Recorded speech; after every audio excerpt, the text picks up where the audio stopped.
Hi, this is Charles Hoskinson broadcasting live from warm, sunny Colorado. Always warm, always sunny, sometimes Colorado. Today is December 19th, 2022. It is one of the last days of December, last working weeks of December. Christmas is coming, and then after that, New Year's is coming, and we just move on. It has been a very difficult year in review, let me tell you. You know, markets went from 2.6 trillion in value to under 800 billion. Every week, it seems like we're getting hit with something. Every week, it seems like there's the scandal or the issue. There were things like Luna and Celsius and FTX at the beginning of the year. And I went to the parties and everybody said, these are the future. These guys, they got it all figured out and they know what's going on. And they ask about Cardano and they say, it's a scam. Don't go to Cardano. Don't do anything with Cardano. You're a fool if you do that. But Luna is safe. FTX is safe. Now look where we are at in December. 2 of the 3, there's criminal charges, and the third one probably too. Things change very quickly. And crypto went from the darling boy that was going to have a humongous impact on the 2022 midterm election. Y'all remember the red wave that was supposed to happen?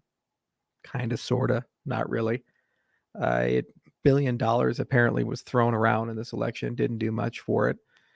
It was supposed to be the next big thing for the arts and all these other domains, and all these new people flooded into the space with very heightened expectations carried over from 2021, and it turned out that wasn't the case. The diehards, they put their nose to the grindstone and they kept building. We got Vossel out this year. We worked really hard, wrote a ton of new papers. We got a great technical vision for Voltaire together, like SIP 1694 and the MBO structure. A lot of discussion about a constitution. The foundation did a phenomenal job with the summit. We had great events like Consensus this year and ScottFest this year. So real happy about that. And I'm real happy about the growth metrics in our community. I saw an article that said Solana went from 2,500 active developers to 75.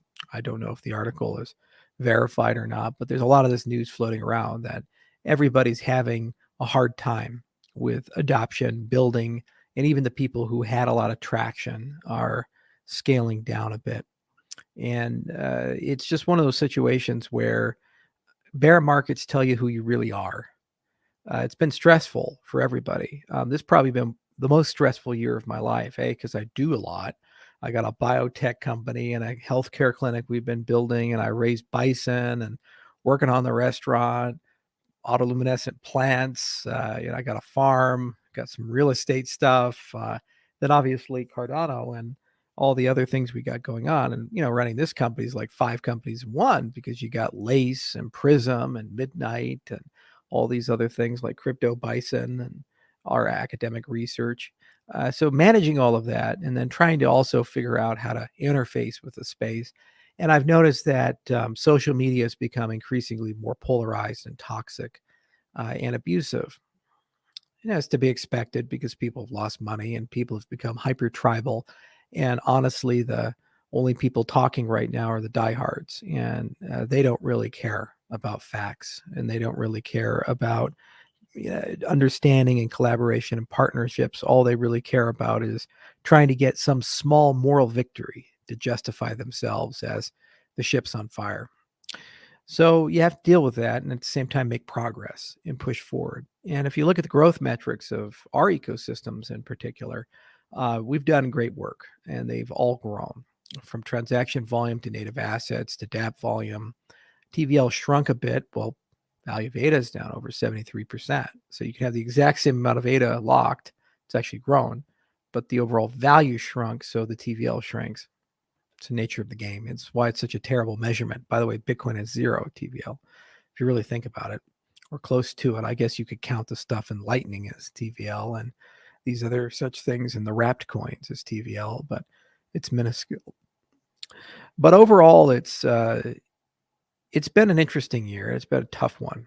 And I'm glad to finally have a little bit of time to have a break and go through calm reflection. I can't help but think of last year. That was a wild year. It was fun, but it was really exhausting as well. And I took a week off, and I went to this meditation retreat, the Shambhala Mountain Center, and I spent a week not talking and just sitting there quietly and silently, rejuvenating and recharging.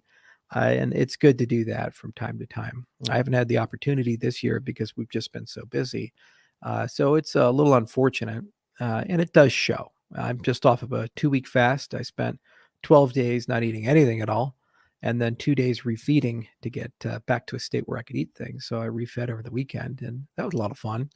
I feel a lot better. Went from 242 to 225, and everything looks really good. And I'm excited to roll that into a protein sparing modified fast next year, along with a pretty aggressive workout program. And throughout next year, I think I'll get a lot healthier. I'm glad that we got through all of it together. The Cardano community has been great. They've always been vocal and interesting and engaged in a lot of really cool stuff. And it's really nifty to see a lot of the projects. There's been some disappointments like Ardana and Orbis, for example, where they just failed due to colossal mismanagement and poor planning. I met with the founder recently, and I was not thoroughly impressed. And I was extremely upset because normally when you're failing, the people who invest in you, you go to them and say, is there any way we can get a bridge loan or work something out or sell more equity to try to create continuity for the project? Wait until you fail and then announce it over Twitter.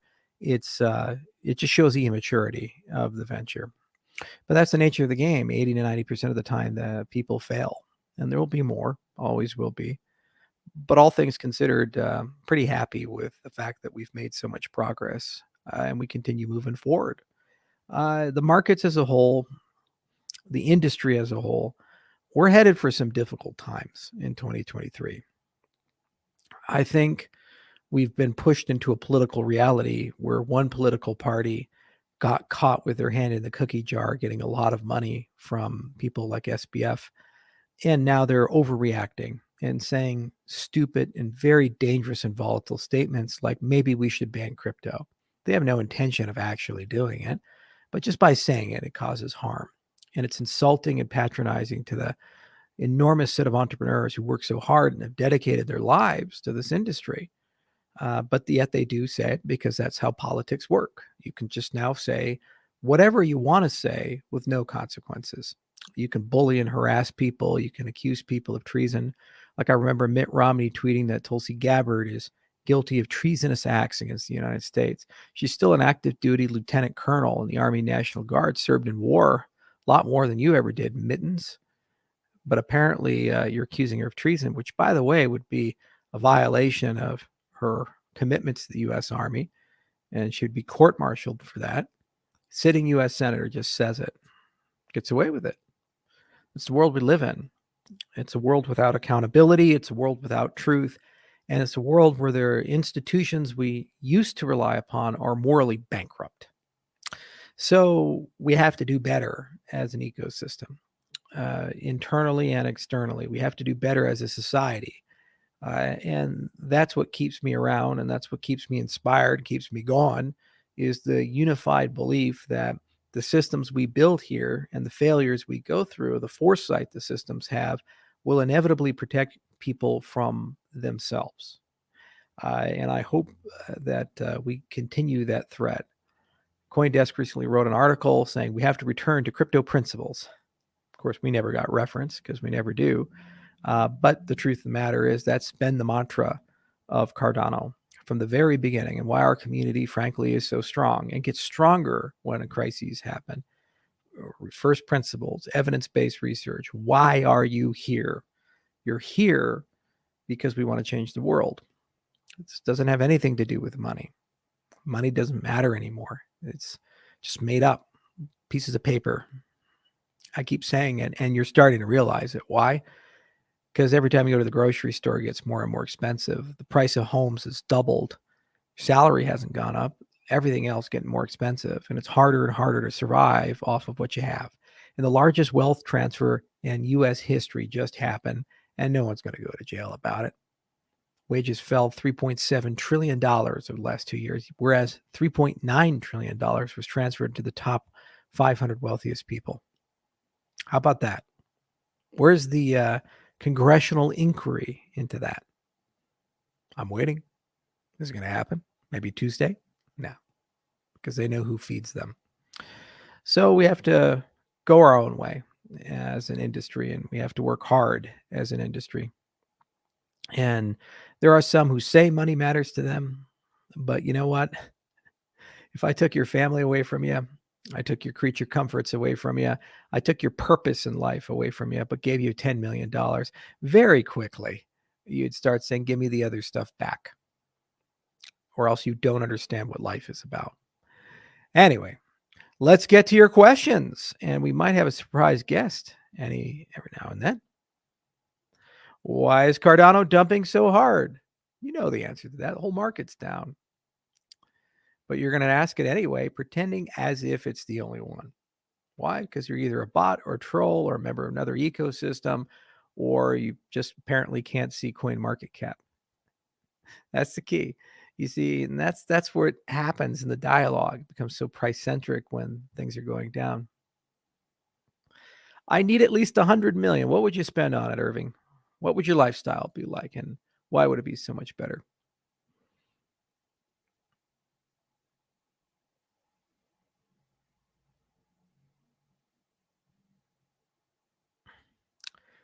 Charles, what do you think about referring to sidechains as co-chains so those joining us don't feel like they have to bend the knee in order to take advantage of Cardano's offerings? Maybe we should call them partner chains, something like that. Yeah, we'll come up with a better vocabulary. It's a very interesting point, and I think you're right, because sidechain is a misnomer.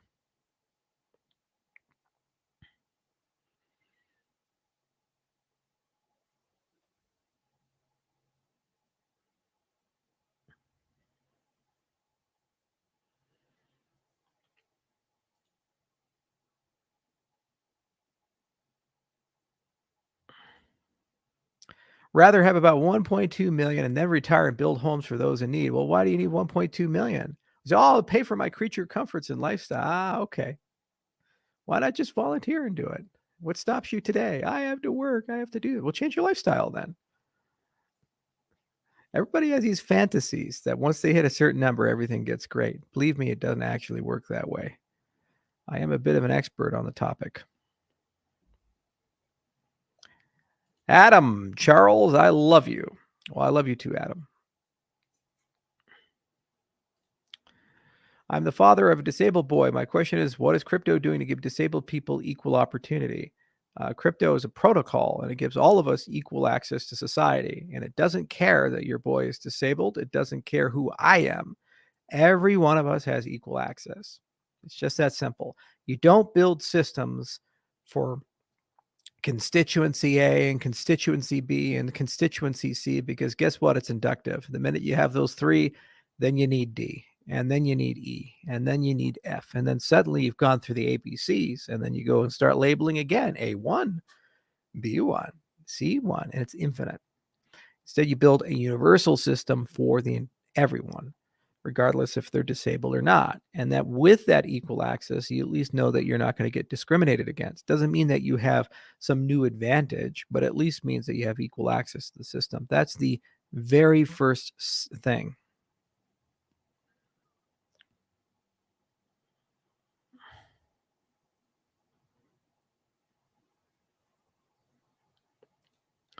You don't have any idea I'm making ADA deflationary like ETH. ADA is deflationary already. You're completely wrong. The maximum supply is 45 billion. It's exactly like Bitcoin.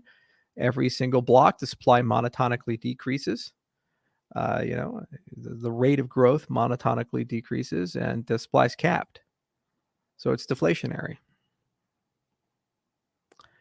When is the Lace wallet going to be released? Depending on beta, it looks very likely Q1.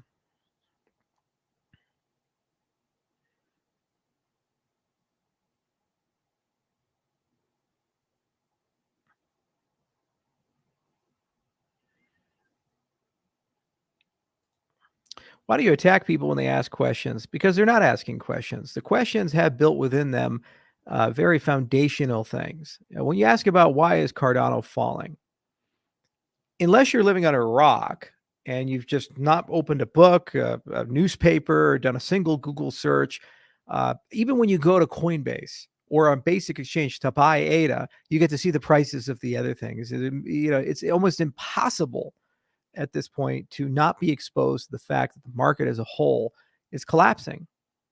The fact that this person has enough wherewithal to be inside of my AMA had to mean that they're following me on Twitter or subscribe to my YouTube page. So let me get this straight. They just found Cardano. They know nothing else of crypto. They don't know of the industry at all. Somehow they've acquired data without any exposure to anything else. And they haven't heard any news about crypto except for Cardano. That's what you want me to believe? No. You're going to be aware of the macro. But then you ask that and you look at everything else, and we're falling in line, actually holding up much better than a lot of the others. Yet somehow you pretend like it's the only thing that's falling. So it's a disingenuous question. It has nothing to do with education or basics. It has everything to do with a narrative that Cardano is failing this and the market's not. It's just not true. You see, and you have to stand up for these types of things. You have every right. I have every right not to be abused, lied to, manipulated, exposed to toxicity and radioactive behavior. And you have every right to fire toxic communities and toxic people in your life. You set boundaries. And the thing is, when you do that, those people lash out at you and they call you a baby or they call you a bad person. And I say you later. No, yeah. They say these things, but at the end of the day, what value do those people provide? If you don't agree with me 100% of the time, I'm going to attack you, verbally assault you, and abuse you. Imagine a friendship like that. Where do you want to go to eat? I don't know. I'm thinking Chipotle. No, I want to go to McDonald's. No, okay. Well, can we compromise? Maybe we go to, I don't know. There's this restaurant down the street that's got good Mexican food and good hamburgers. No, we're going to McDonald's. And if we don't, the friendship's over and you're a horrible human being worse than Hitler and a baby. You'd be like, this is the worst friendship ever. Who the fuck is this person? Please leave. I want no relationship. But that's basically how social media works. And that's how these people work. And so they're all interconnected in that way. And so it's really important that what we do is we set boundaries up. And you say, I have no tolerance for that. And if it offends you, suck her up, buttercup. I'm willing to walk into difficult discussions and debates and other things like that, but I'm not going to walk into a situation where I know for a fact that the best case scenario is I leave frustrated, but with some dignity.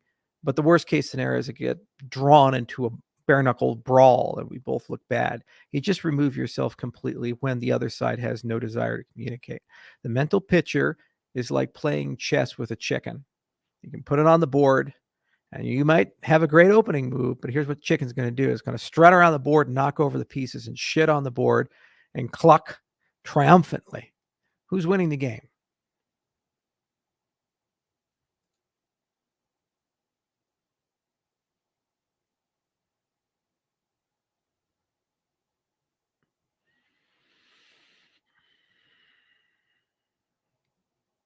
Charles, have you ever been to Napa Valley? Not only have I been to Napa Valley, there's a Cardano wine in Napa Valley. Look it up. If you Google Cardano wine Napa Valley, you can click on images and see it.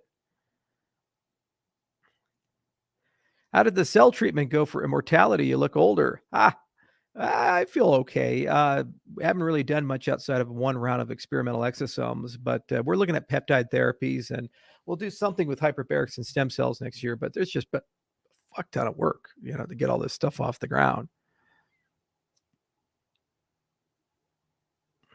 Don't spread false narratives. I haven't. See, that's a lie there too. You guys just can't stop lying. That's your problem. You believe things that aren't true.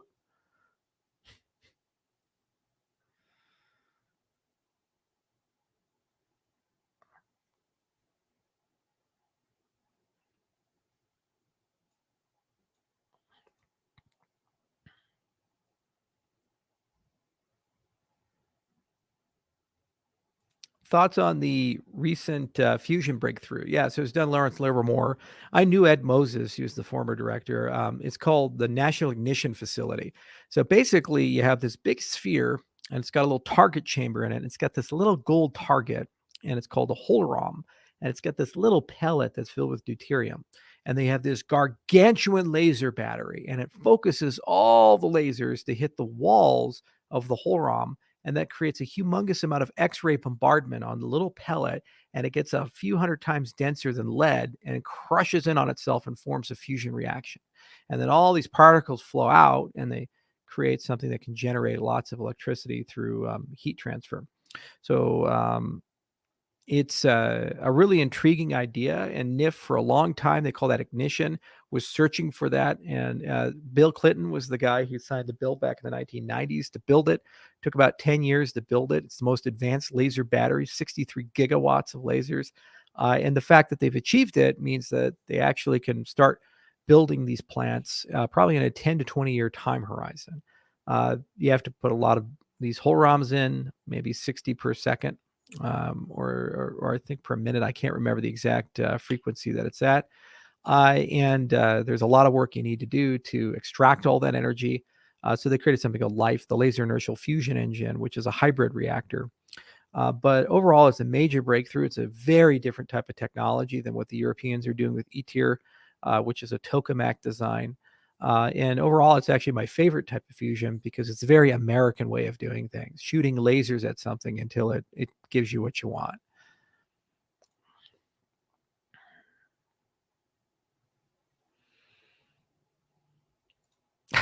Not sure how 1 million TPS works. I don't know where that number came from either. Million TPS. It's a vacuous thing. But the reason Hydra Demos doesn't look like a million TPS, why would it? It's a single head. The point of Hydra is that you take a DAP and you have an off-chain and on-chain component, and then you get that DAP to integrate Hydra-like technology. And then that off-chain component can batch a lot of stuff and process a lot of stuff that ordinarily would be on-chain. And if you do it right, you can have a gargantuan reduction on your on-chain consumption. Now, if you have 1,000 of these dApps and there are 1,000 of these deployments, just like that, you have a 1,000-fold reduction in all that off-chain stuff coming on chain. So what that effectively does, it gives you a synthetic high TPS rate, much, much higher than what you've mentioned. Okay, so it's a batching mechanism. That's the first step. Then you can start doing head-to-head communication, head-to-tail communication, tail protocols, and then you can build these payment systems that are very high throughput. But that comes later. The first generation is just getting these into the dApps like Sunday Swap or Load Wallet, and then it gives you things like fast finality or low-cost operation. Don't think of TPS. First off, we don't even do TPS in Cardano. We do TPT, transactions per transaction. And the engine always gets faster. Diffusion pipelining, and then when you guys work through input endorsers with us, then input endorsers actually moves it into a storage and network concern, not a consensus bottleneck. So you get a lot of speed there. But Hydra is all about that reconciliation of off-chain and on-chain and building a network of capabilities for dApps to embed so that they can do this more efficiently. And then overall use less TPS is required for the same result. So there's two ways of doing things. You can just naively, blindly, go ahead and just do as much as you can on chain and end up with a 5 terabyte, 50 terabyte, 500 terabyte, multi-exabyte blockchain. Or you can do lots of stuff off chain, batch it, and have compressed representations on chain. It's a different philosophy. They both achieve exactly the same thing.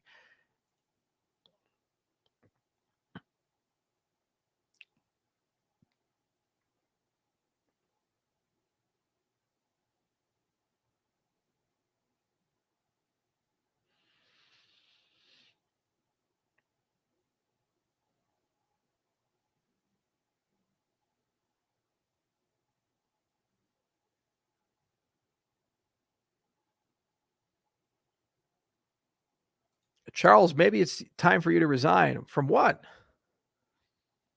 What do I run relevant to you guys?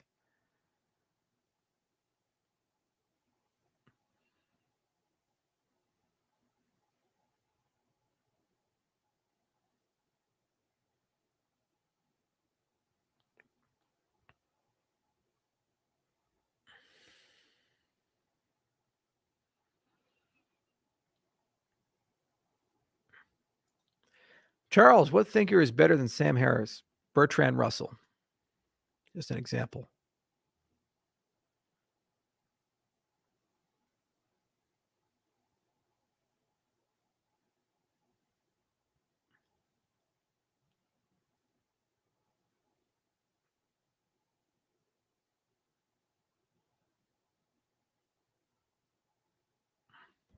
Charles, are you a sociopath? Oh, there we go. These are just great questions. No, Massey. So this is another thing I have to explain. Charles, are you here for the tip? Can you please stop talking about anything other than Cardano? Believe it or not, IO works on many projects that aren't Cardano. Self-sovereign identity with Prism. We work on Midnight, which involves privacy. These are not Cardano projects. Lace, which is a multi-coin wallet. I'm not here to shill Cardano. Never been, never have been, and I've said it since day number one. IO is a technology company. We work on technology across the space. And if you look at our 169 papers we've published proof of work papers, which have nothing to do with Cardano. You want a marketer for Cardano, use the Cardano treasury to hire a marketer for Cardano. And my personal AMAs is an opportunity for you to talk to me about everything from life, games, philosophy, neuroscience, biotechnology, meaning of life, meditation, cryptocurrencies, any cryptocurrency except for one, any of these things. And this is not a Cardano AMA. Get it through your head. Legends of Valor. So some of you know that Legends of Valor is one of my favorite games that I had growing up as a kid. And actually, what was so nice about Legends of Valor was that it was a revolutionary game for its time. It was one of the first games with a full 3D world, and it was an open world. This was before the Elder Scrolls series. This was before the kinds of things you would expect to see with a modern open game. It had generative dialogue in that there was a tree, well, crudely generative. So there was a tree, and you could run into NPCs that were randomly generated, and say hail, and they come up to you and say, what is your name? What is your religion? What is your trade? What is your et cetera, et cetera? And they give you an answer, and it's randomized from a catalog. It had a quest system. There were guilds inside the game, and the goal of the game was to find your cousin Sven. So the plot of the game was that you came to Middle Dwarf, the town that's an open world, because your cousin Sven said there's tons of economic opportunity, and there were 3 different races: human, dwarf, and elf. You pick which one you want to play. And when you come in, you soon discover he's nowhere to be found, and then you start going to all these different places, and you find notes. The last note you find tells you to join the guilds to uncover a conspiracy. There's 4 guild types: a thief guild type, mercenary guild type, church type, and a magic type. 2 magic guilds, 2 mercenary guilds, and 4 temples and 1 thief guild. You join them. Each one you join, you get a skull of the north, south, west, east, and an orb. You use it with a book. You summon a demon. The demon tells you that the former king has been deposed by the new king, and you have to rescue the former king. You go and rescue him, and you should get an ending. Unfortunately, the studio that made it released it unfinished because they were running out of money for that project. So I played it, and as a kid, I had no idea that the game didn't have an ending. So I kept playing, and I kept playing, and it became like my white whale. It was an obsession. I spent months and months and months meticulously mapping out the entire city because they shipped the game in a box, and it came with this map, and I would annotate each of the houses. I went through all the quests. I went through every aspect of that game. It took me years of my childhood. And only when eBay came out, my brother, for a birthday gift, he bought me the clue book for the game, which I was never able to get a copy of. And when I looked through the whole clue book, it said, oh, by the way, the game has no ending. I cannot tell you how insanely disheartening it is to have spent years of your life doing something only to find out that it was impossible to do. You can't win it. Now, normal people, they just give up and move on. But, I'm a pretty pedantic, slightly autistic person. And I just never let the obsession go. So I always kept it in my heart that I have to finish this game and make it better. So eventually, I broke down and I bought the actual rights to the game, the intellectual property for it. So not only do I own Legends of Valor, I own Legends of Valor. I own the IP for the entire game. Now, it didn't come with any source code worth a damn, and I disassembled the code, and you know, it's not just sitting there. And I've written over 120 pages of game notes, and I'm taking a look at a lot of emerging technologies that I think would be amazing for a remake of the game. Things like Chat GPT, the next generation with GPT-4, I think would be perfect for that generative dialogue, replacing the dialogue trees. Random NPC generation, I think there's tons of things that you can do there. I think you can actually create a living city. There were a lot of really innovative stubs, like there was a beautiful innovative stub of a trading system in the game, but it was very crude. You can actually build a proper economy inside the game world. You were the reason why you couldn't leave the city is it was supposedly under quarantine, although they never had time to finish that game mechanic, and so they never mentioned it in the game world. I think you really could put something special there. And obviously, the entire combat magic system needs to be overhauled. There was no class system, no leveling system, because the game predated those mechanics. So it's a heavy lift, and it's definitely a huge amount of things to do. And what I've done is I've just kind of put it on the shelf because I haven't had time to pursue it. But it is an old passion of mine, and it's something since I was 8 years old that I've just really, really wanted to get to and finish. And I think it's going to be a lot of fun to do it. I think I'm going to do two releases. One is an enhanced edition that tries to bring the game into the modern age, and it'll be built into the browser. So we'll write the whole game in something like TypeScript and use like Babylon JS and basically build a crude engine and have a faithful reproduction with major enhancements to make it playable, because it's not playable in a modern sense. You have to use DOSBox, and it's quite crude, and it wouldn't be a lot of fun for a lot of a lot of people. And then actually do a AAA rebuild, using the Unreal Engine, and make it a game comparable with Baldur's Gate 3.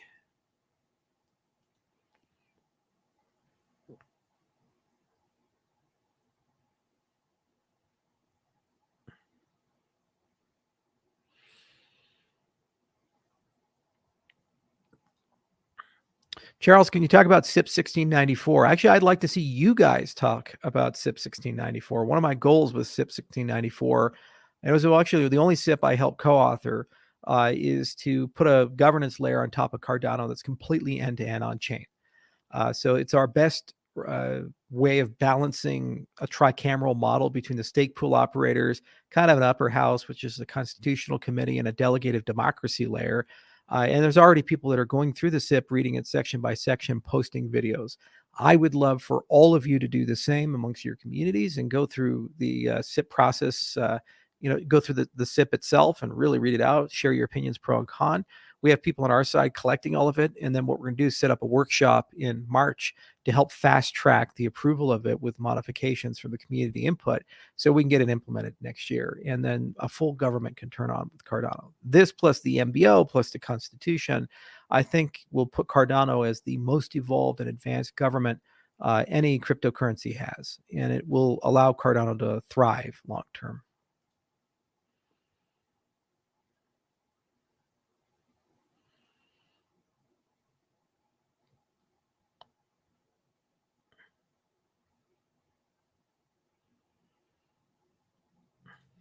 Oh, from Leslie Lynn. Are you looking for love, Charles? If so, I wish you all the best. I think you would be a fascinating, fun, passionate partner, and you deserve the greatest that romantic love has to offer. I really appreciate that. I have been thinking a lot about love lately because I've been co-designing with someone else who shall remain nameless a dating app, because I think there's some really cool stuff that you can do with AI to make that process better. And it would be a really cool way of opening up a social network and having a blockchain component. And it's going to take quite some time before I'm ready to announce it. But this is my life. I'm always thinking of new ideas. In fact, I just had a meeting with these guys at Arctop, and we talked about everything from how to mine cryptocurrencies with your mind by meditating. So it brings a whole new meaning to mining pools. It's mind pools now, Mindscape. These things to other stuff. And so it's always fun to explore these topics and the whole nature of love and intimacy. It's a really interesting thing. I think the biggest problem that people have is that there's imperfect media for people to meet each other, and then you have these relative maxima that you get stuck on. So if you look at like a compatibility curve over time, what happens is that you'll get to this peak and somebody's really cool and you date them.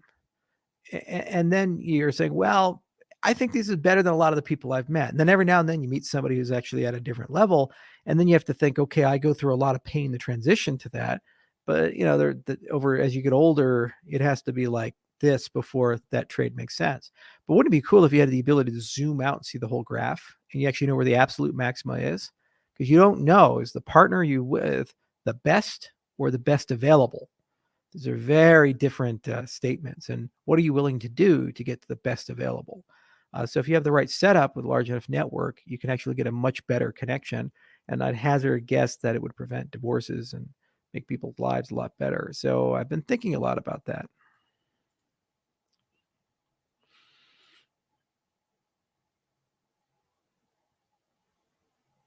All right, we're going to go ahead and ban Jon Snow. There we go.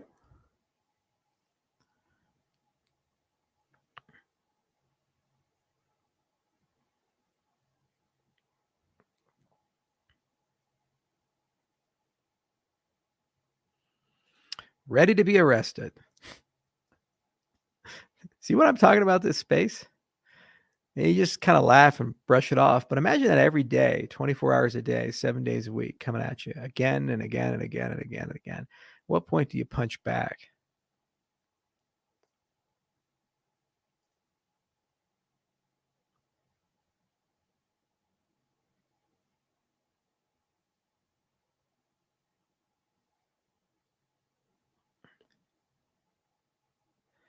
Charles, are you a 33rd degree Mason? No, I have no affiliation with the Freemasons or any other secret society. Baptized Catholic. Can't be a Mason if you're Catholic. Well, I guess you can't, but historically, those two orders haven't gotten along since they burned Jacques Lemay, 1314. Elon Musk view on resignation. All right. This is the classic example of don't put your dick in crazy. So here's what Musk did. He's sitting there probably hanging out with Jack Dorsey and all these other guys. He's riding real high. Okay. He's worth $250 billion. He's the big guy and they're, doing their stuff. And he's like, man, it'd be cool to own Twitter, completely free it. And Jack's probably venting and being like, oh man, fucking woke people own Twitter and shareholder this, shareholder that. And Musk is like, well, if it's a private company, we could do anything. And like, yeah, that'd be cool, man. Okay. So they're talking. Okay. They're talking. It makes sense to them. So somewhere along the way, he's like, fuck it. I'm so rich. Yeah, I'll do it. I'll do it. I'm going to buy Twitter. I'm going to do it. So he puts $44 billion on the table. Okay. And then the markets start going down. Everything starts falling apart. He realizes he's not infinitely wealthy. And he starts looking into this Goliath of a company. And he realizes, holy shit, this is no joke. So tries to get out of it. Okay. So this is you've had a one night stand, you start getting a lot of text messages and you realize that maybe that wasn't the best idea. And that particular person's perhaps not the healthiest person to have in your life, but you've already committed. They're pregnant. Oh no. Okay. So he spends this court case trying to get out of it. Now, here's the fucked up thing. The company suing him, Twitter, knew that if he acquired it, he'd probably destroy the company. That was their belief. Whether you believe that, he believes that, but that's what they believed.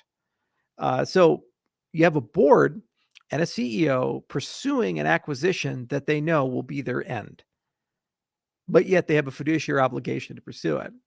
So he loses and he's forced to buy it. He acquires it, comes in with a sink, and he's like, all right, this is going to be great. We're going to make this work. And he's just doing stuff. He's just doing stuff. He's like, we're charged for check marks and all these other things. Now, we and others tried ridiculously hard to reach out to Elon. We sent him videos, public, private, every channel possible to say, hey, we've been thinking about social networks now for about 10 years. And we have a lot of stuff here, just basic stuff. Like if you want to solve the bots and identity, we got like 40 papers of this shit. We really can help you. Completely tone deaf. Didn't listen to anything. Comes out there, and then you got this impersonation problem. All these, it was just a mess. And he was making rookie mistakes that you expect to make day one with these types of things. And he got the entire company and fired tons of people, some good people, a lot of bad people. And now the company's in a much more lean state. And now he's trying to find a CEO because his shareholders at Tesla, very rightfully so, said, "We made you the world's richest man. Maybe, just maybe, you should actually be the CEO of our company instead of spending your entire day on Twitter." Maybe, just maybe. I don't know. We gave you all this. Why don't we have you commit to that? So now he's trying to get out of it. And, here's what he should have done if he was really smart about the process. You start a company for a next generation social media startup. You start with a rock star CEO. You build an elite team of people around it. You bring them together. I would have actually invited Lex Friedman, but there are many people. And you focus a lot on identity, information curation, information incentives for good information, different advertising models. You build the perfect next generation social network with a protocol at its core and a beautiful user interface on the top. And it's like a chia pet, just add water, just add users. And you get a really strong HR capacity and you get a really strong finance capacity. Then you bring an operating officer or president who has a ton of experience with mergers and acquisitions. Then you call up Twitter and say, "I want to buy you guys." And you do the acquisition. You have this other company here and you have Twitter.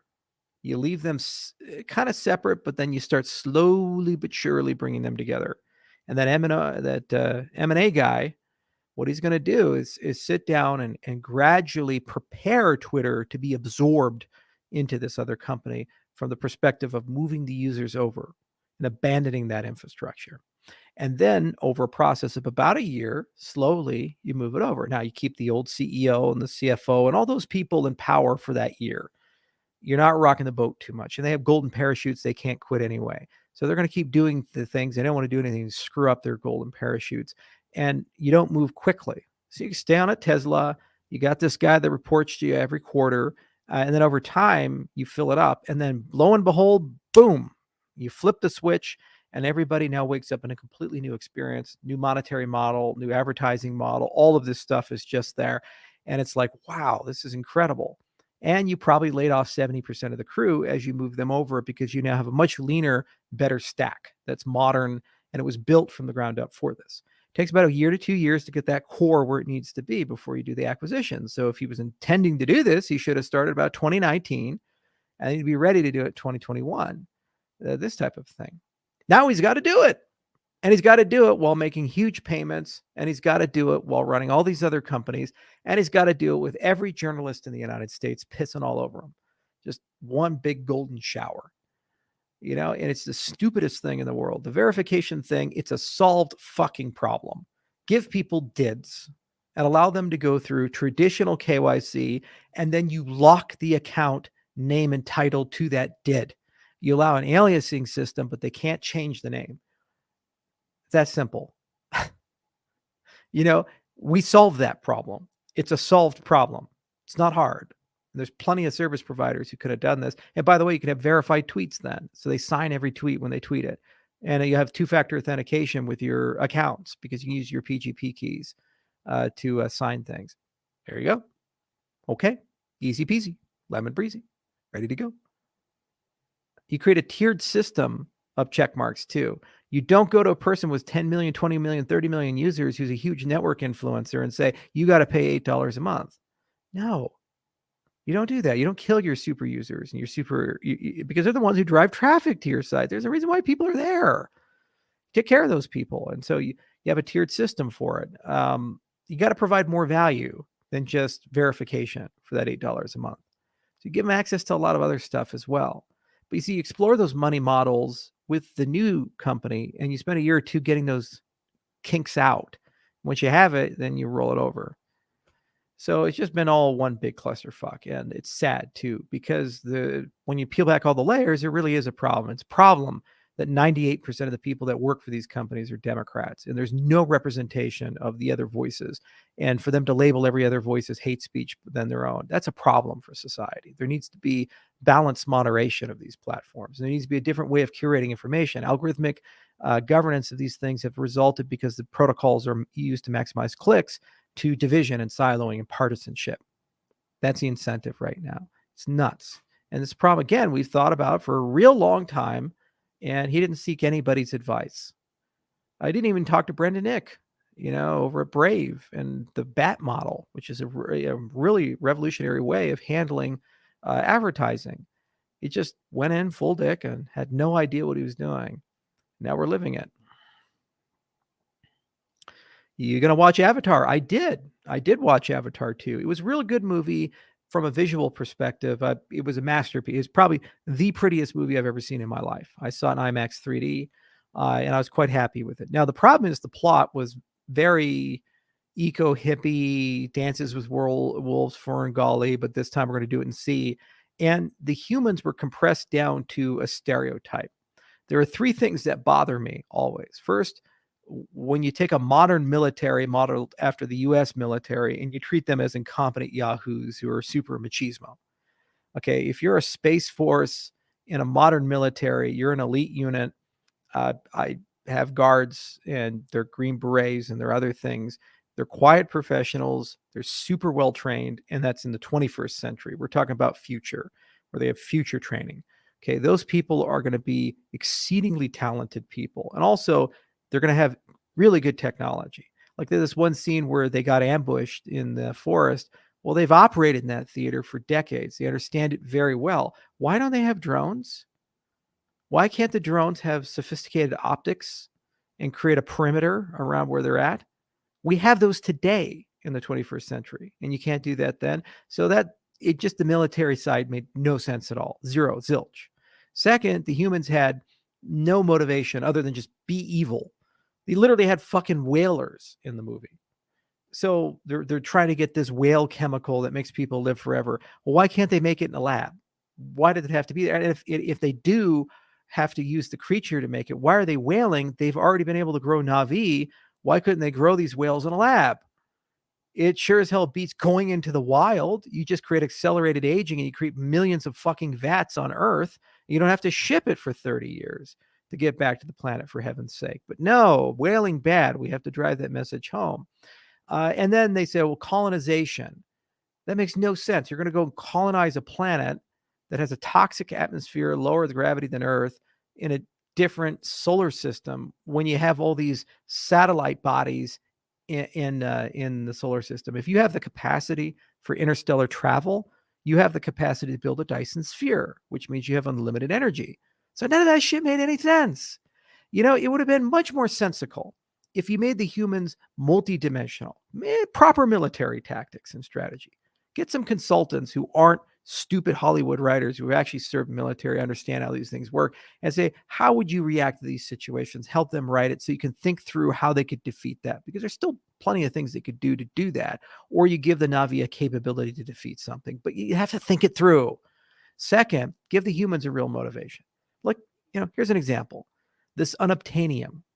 Instead of just it's a resource and we're pillaging the poor Ferngully, maybe humans are in an interstellar conflict with another species, and the unobtainium is the only thing to power a weapon system that they need to win the war. So humans are fighting a battle for extinction.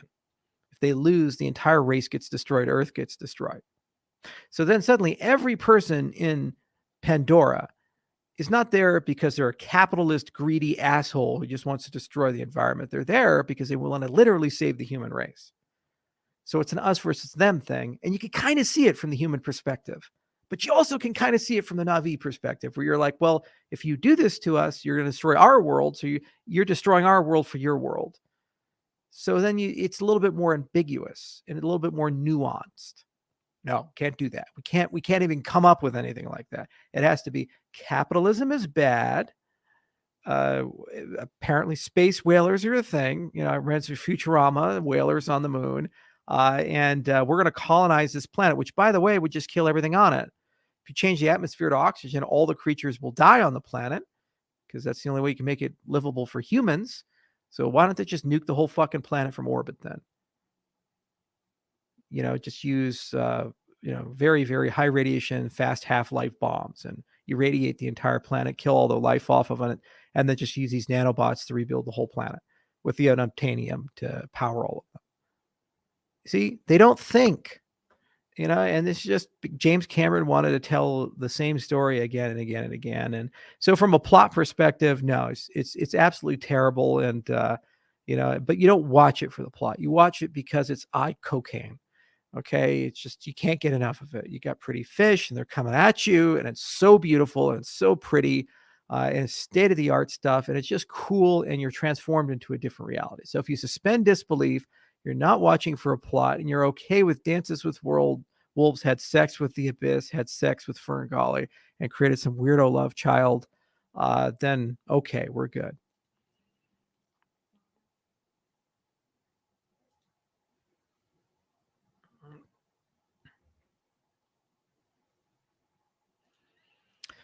Did you watch the first episode of 1923? I did see Harrison Ford at NFR. He was there and hanging out with his co-star, but I haven't seen 1923 yet. I'm real excited about it.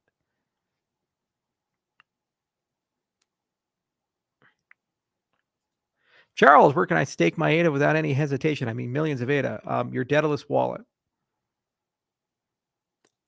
Charles, do you think World War III is imminent? Well, we're all working real hard as societies towards it.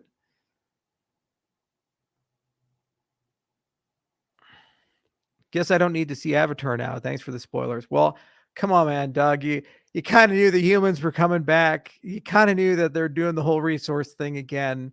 You knew that. Now, I didn't really give you any of the actual plot, but I was just giving you a high level of why I'm so disappointed about it. And you knew that like guys would be ambushed in this type of shit. I want to see this version of the movie now. Yes, right, because there's tension. There's sides, and there's philosophies, and they're nuanced, and it's hard to pick one.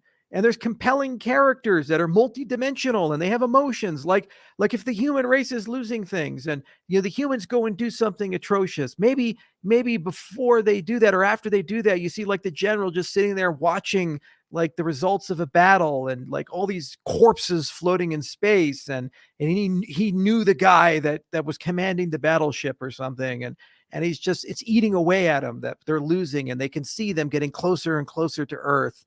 So yeah, they fucked up the Na'vi, but then look at the battleship, and you're like, oh, what is this? What is this all about?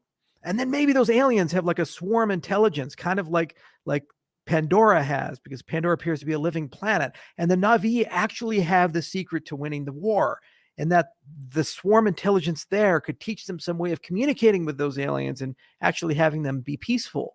Maybe that's the key. And by becoming one with nature, you can then solve these problems that you can't solve through force. You see, you still tell the environmentalist message, but at least the humans are not evil, they're rational.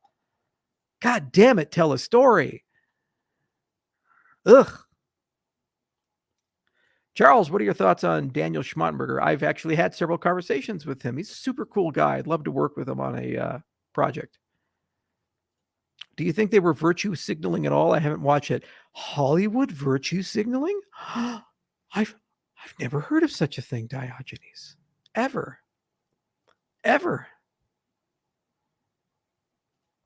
Thoughts on Henry Cavill being cast as in Warhammer 40K? Okay, so Warhammer 40K Games Workshop is one of my favorite cinematic universes, gaming universes, and it's good to see it become a cinematic universe. It's just such a delightful setting.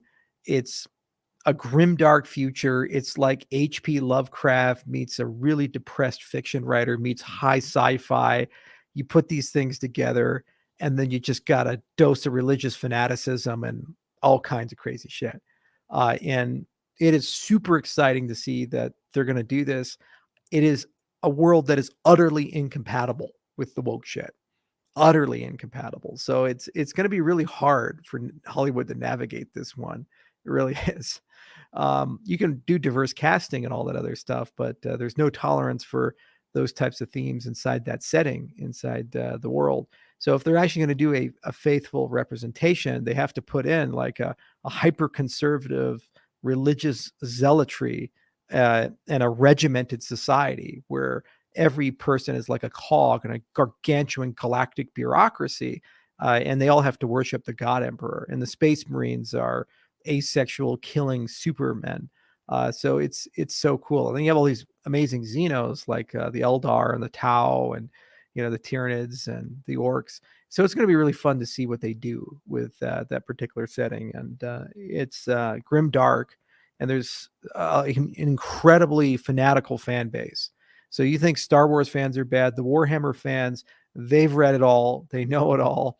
There's a guy named Baldermort on YouTube who does like hour-long videos about one particular thing, like a Dark Angels chaplain and how you become a chaplain, and that whole process of getting confession from traitor Marines and the black pearls that they get on their collar. It's crazy the depth that these guys have. Flash Gets even has these great parody videos with furries and Warhammer, and like the eternal scourge of the furry worlds. So highly recommend it. It's going to be very difficult for them to make it and make it entertaining and really capture the spirit and ethos of Warhammer, because really all it is just the total immersion in a society whose only purpose is conflict. There's no art or culture or these things. There's pure war. There's only war in the Grimdark 40K universe, and any moment of temptation to do something else, they even have a chaos god named Slaanesh who tempts you, and then when you go down that road, like horrible things happen. So it's really interesting. Hey, Charles, Peter Diamantis just tweeted, longevity escape velocity will most likely be reached within 15 years. I've had some conversations with him. He's actually co-investor in some of the companies I'm involved in as well. Super nice guy. He's a doctor. And I also have his book, Life Force, that he wrote with Tony Robbins. I think it might be a little ambitious to say the escape velocity, because it depends on what you mean. The escape velocity means you gain a year for every year you age. So while you're getting older, the interventions are getting sophisticated enough to create a longer lifespan. Doesn't necessarily translate to a proper health span, but I think it's a fair assessment that we will see exponential growth in longevity research over the next 10 years.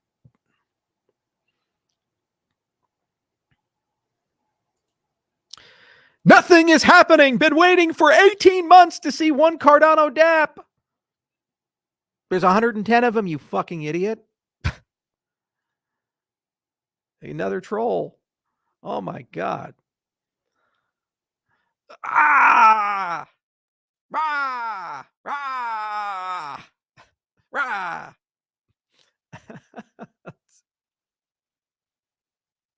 Rah!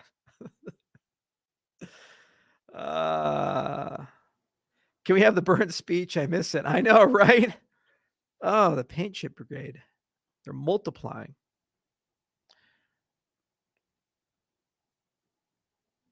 For Lace Wallet, how is it good for ADA to provide security for other cryptos? Well, Lace is a multi-chain wallet, so it's not just for ADA. It's multi-coin wallet. And it's good for Cardano because by bringing other users from other ecosystems in, they get exposed to Cardano dApps on the dApp store. And if we're building the best software, shouldn't that be free advertising for it?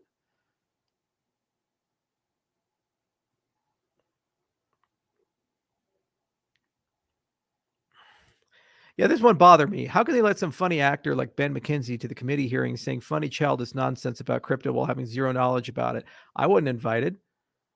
Yet they invite other people that it was clearly an agenda on that committee. It was clearly anti-crypto. They had no intention at all of giving a fair shake. It's not about actually solving a problem. It's theater. That's all it is. Just theater. This is who these people are. This is how these people think. And is what it is. Okay. Let's see here. It looks like JJ might join. Okay.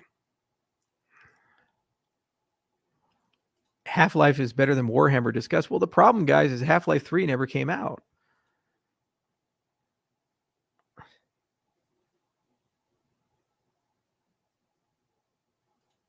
Hey, Charles, do you recommend, what do you recommend for someone new to meditation? The Calm app. I think it's a great entry point.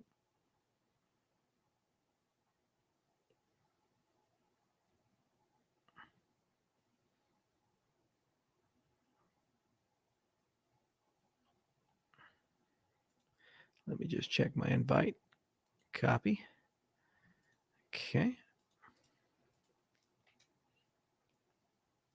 Yeah, it's same link. Okay. Do.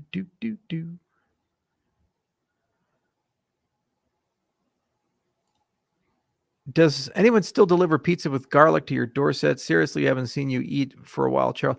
I am off my fast. And yes, I do eat. It's okay. Got plenty of reserves.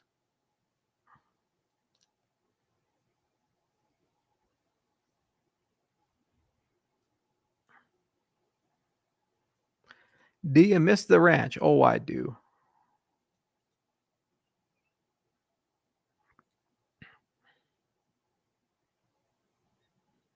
Mm-hmm.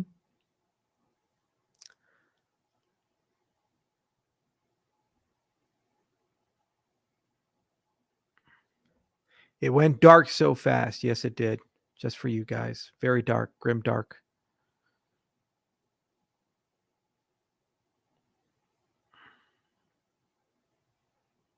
Could we potentially have Mithril snapshotting other blockchains? That's what we were thinking about with the sidechain setup. So yeah, it'd be a lot of fun to expand that. Charles, how do you think presidents have some people controlling above them and controlling them? I think what you're saying is, do you believe that presidents have people above them controlling them? Absolutely. 100%.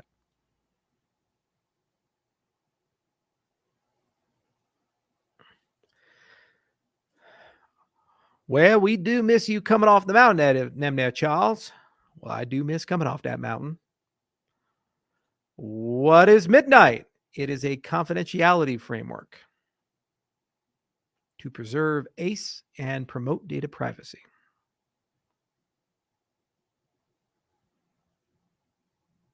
Where is the Avenger glove? Oh, it's still there. It's still there.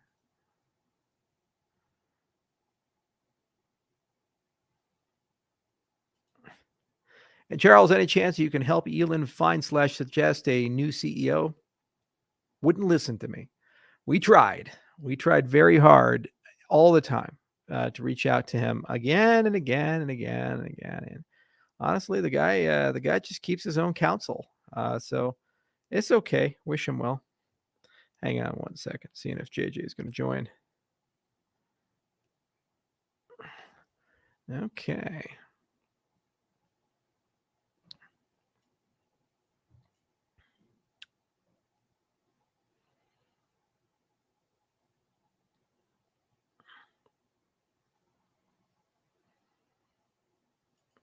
This is another example, just a lie. Someone stated that Cardano is not fully decentralized due to its proof of stake is run off of AWS. Some people do, but other people self-host, and other people use other servers, and things can move very quickly. If there's an AWS problem, the entire network can move to a different host in a day.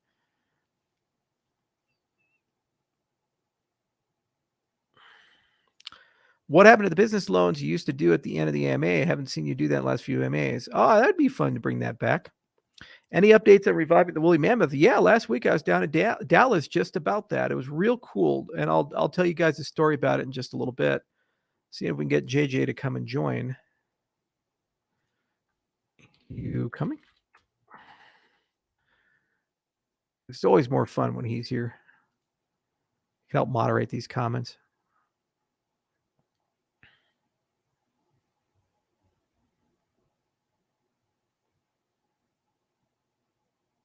Charles, do you play tennis? No, I don't. I've only played tennis like 3 times in my life. Used to play golf, though. Love the golf. Fera Jacques, Fera Jacques. Your anti-WEF agenda. Elon might be WEF agenda. Checks their prediction boxes, actions. Who knows?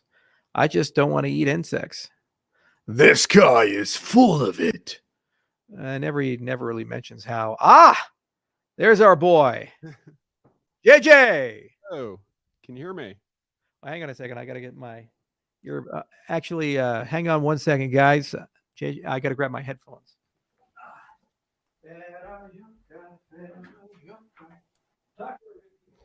Hello, folks. Welcome, everybody. AMA time, December 19th. Happy holidays to everybody. Hope you're having a nice night. It's an honor to be able to hold down the strings for a second. How's everybody? Lights, camera. Oh, hell yeah. Look at that. Hanging out today. Yeah, you're just a sexy beast. Charles, you flatter me. Oh, yeah. There we go. How you been, man? What's been going on? Oh, it's been great. Just had a great trip to Dallas. Saw our glowing plants. That was just amazing. Yeah, I know, right? All right, you got to you got to tell them about the Dallas trip, because we had a question about it. Oh, did we? Okay. Oh yeah. I'm gonna look at the chat too. Oh yeah. So for impartiality, JJ is going to pick the questions for me. And actually, let me see if I get Tam to join too. Let's see if we. Oh yeah, what's Tam doing? Who knows? We're just going to bring them all. It's the Charles Hoskinson AMA Variety Hour. That's great. Oh, there we go. We're getting all loaded in now. Oh yeah. You see all those questions? Yes. All right. First question to answer is, who is JJ? Oh, I work as Charles' executive assistant. Been here since last November. It's been pretty great. Charles is great to work for, great to work with. It's a lot of fun. Yeah, you see that red dot on his head? It's going to pull back a little bit now. Help. Somebody said on Twitter, he said,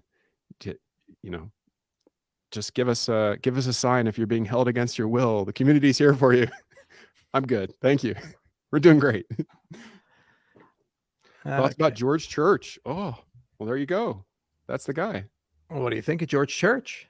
George Church is brilliant. He's got more ideas than there will be companies. And I'm really excited that Charles founded a company with him. It's super cool.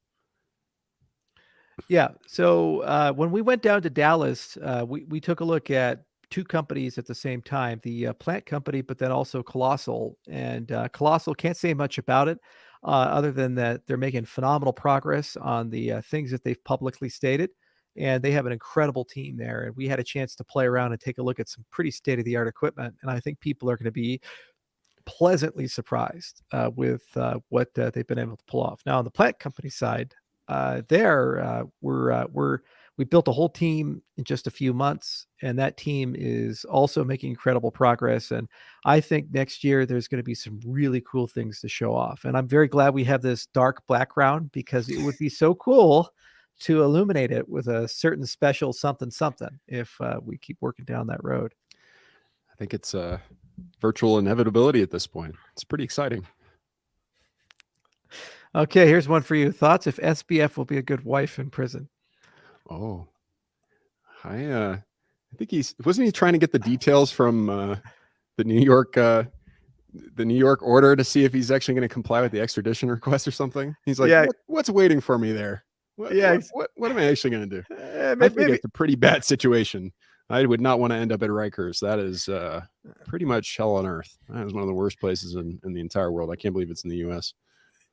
Yeah, I think they keep it that way, on purpose. But God, it's just a crazy story too. What was so crazy about it to me was that he didn't expect to get arrested. No, he was just like, oh well, I did nothing wrong, and I'm going to start another company. And Kevin O'Leary is going out there. I'd invest in him again. Kid's brilliant. He tried to do the DK, the Luna 2. Yes. Apparently that's allowed as long as you live in Serbia. Yeah, exactly. Oh man. All right, go ahead and pick some questions. All right, what do we got? Oh, do you watch Yellowstone? I don't know if it's not going to let me highlight one, but Crosser. You can't highlight them? I don't think I can. Maybe if I'm made into sort of here. Moderator or something. I don't know. Let me see what I do here. So layout. We said we'll do it live. Fuck it, we'll do it live. Guess. Here we go. You've been invited, but you can't highlight a text. Oh. Edit name, edit that. I can put a little Chiron on. I can mute you. Check this out. You've been muted. And now I can unmute you. And now I'm saying, oh, there we go. Oh, Focused. yeah. Look at all these toys. Oh, yeah. Oh yeah. I Oh, got to do yeah. the wah. Wow. You get the Charles soundboard going. Yeah, exactly. With that, and there's a green room and all these other things. Upgrade to a growth or business account to access green room and ensure your guests are ready to go live. Oh, okay. So I don't even get a green room. Thank you, StreamYard. All right. I love when the premium version of the product is the version of the product that isn't nerfed. I'd never have understood that. Discord does that. It's like pay to make it work as well as it can. It's like, why? Why is that your business model? That's weird. Because you're actually going to pay it. Yeah, I guess that's right. So what would you say the fast was like last week? What we went through? It was good. We still got your gummy worms hanging here. Did y'all like that? Did you guys see that? Gonna take down the gummy worms. It's real. Oh, it's not. I can't get it in the frame. Oh, there we go. It's slightly blurred gummy worms. Yay! It was good. I can tell you, I vouch. This actually happened. He actually did 14 full days. He actually did not eat one time. He was very excited about snacks, more excited than usual, which is saying something because we love snacks. I think that's probably the tie that binds us, is our mutual love of snacks, beef jerky and crackers and sodas, and it's just And when we talk about falling in love with food, there was like a fetish like quality of food. Like people would bring Chick-fil-A into the office and I would like smell the bag like a creepy weirdo. I was going Biden on kids' hair with that that bag.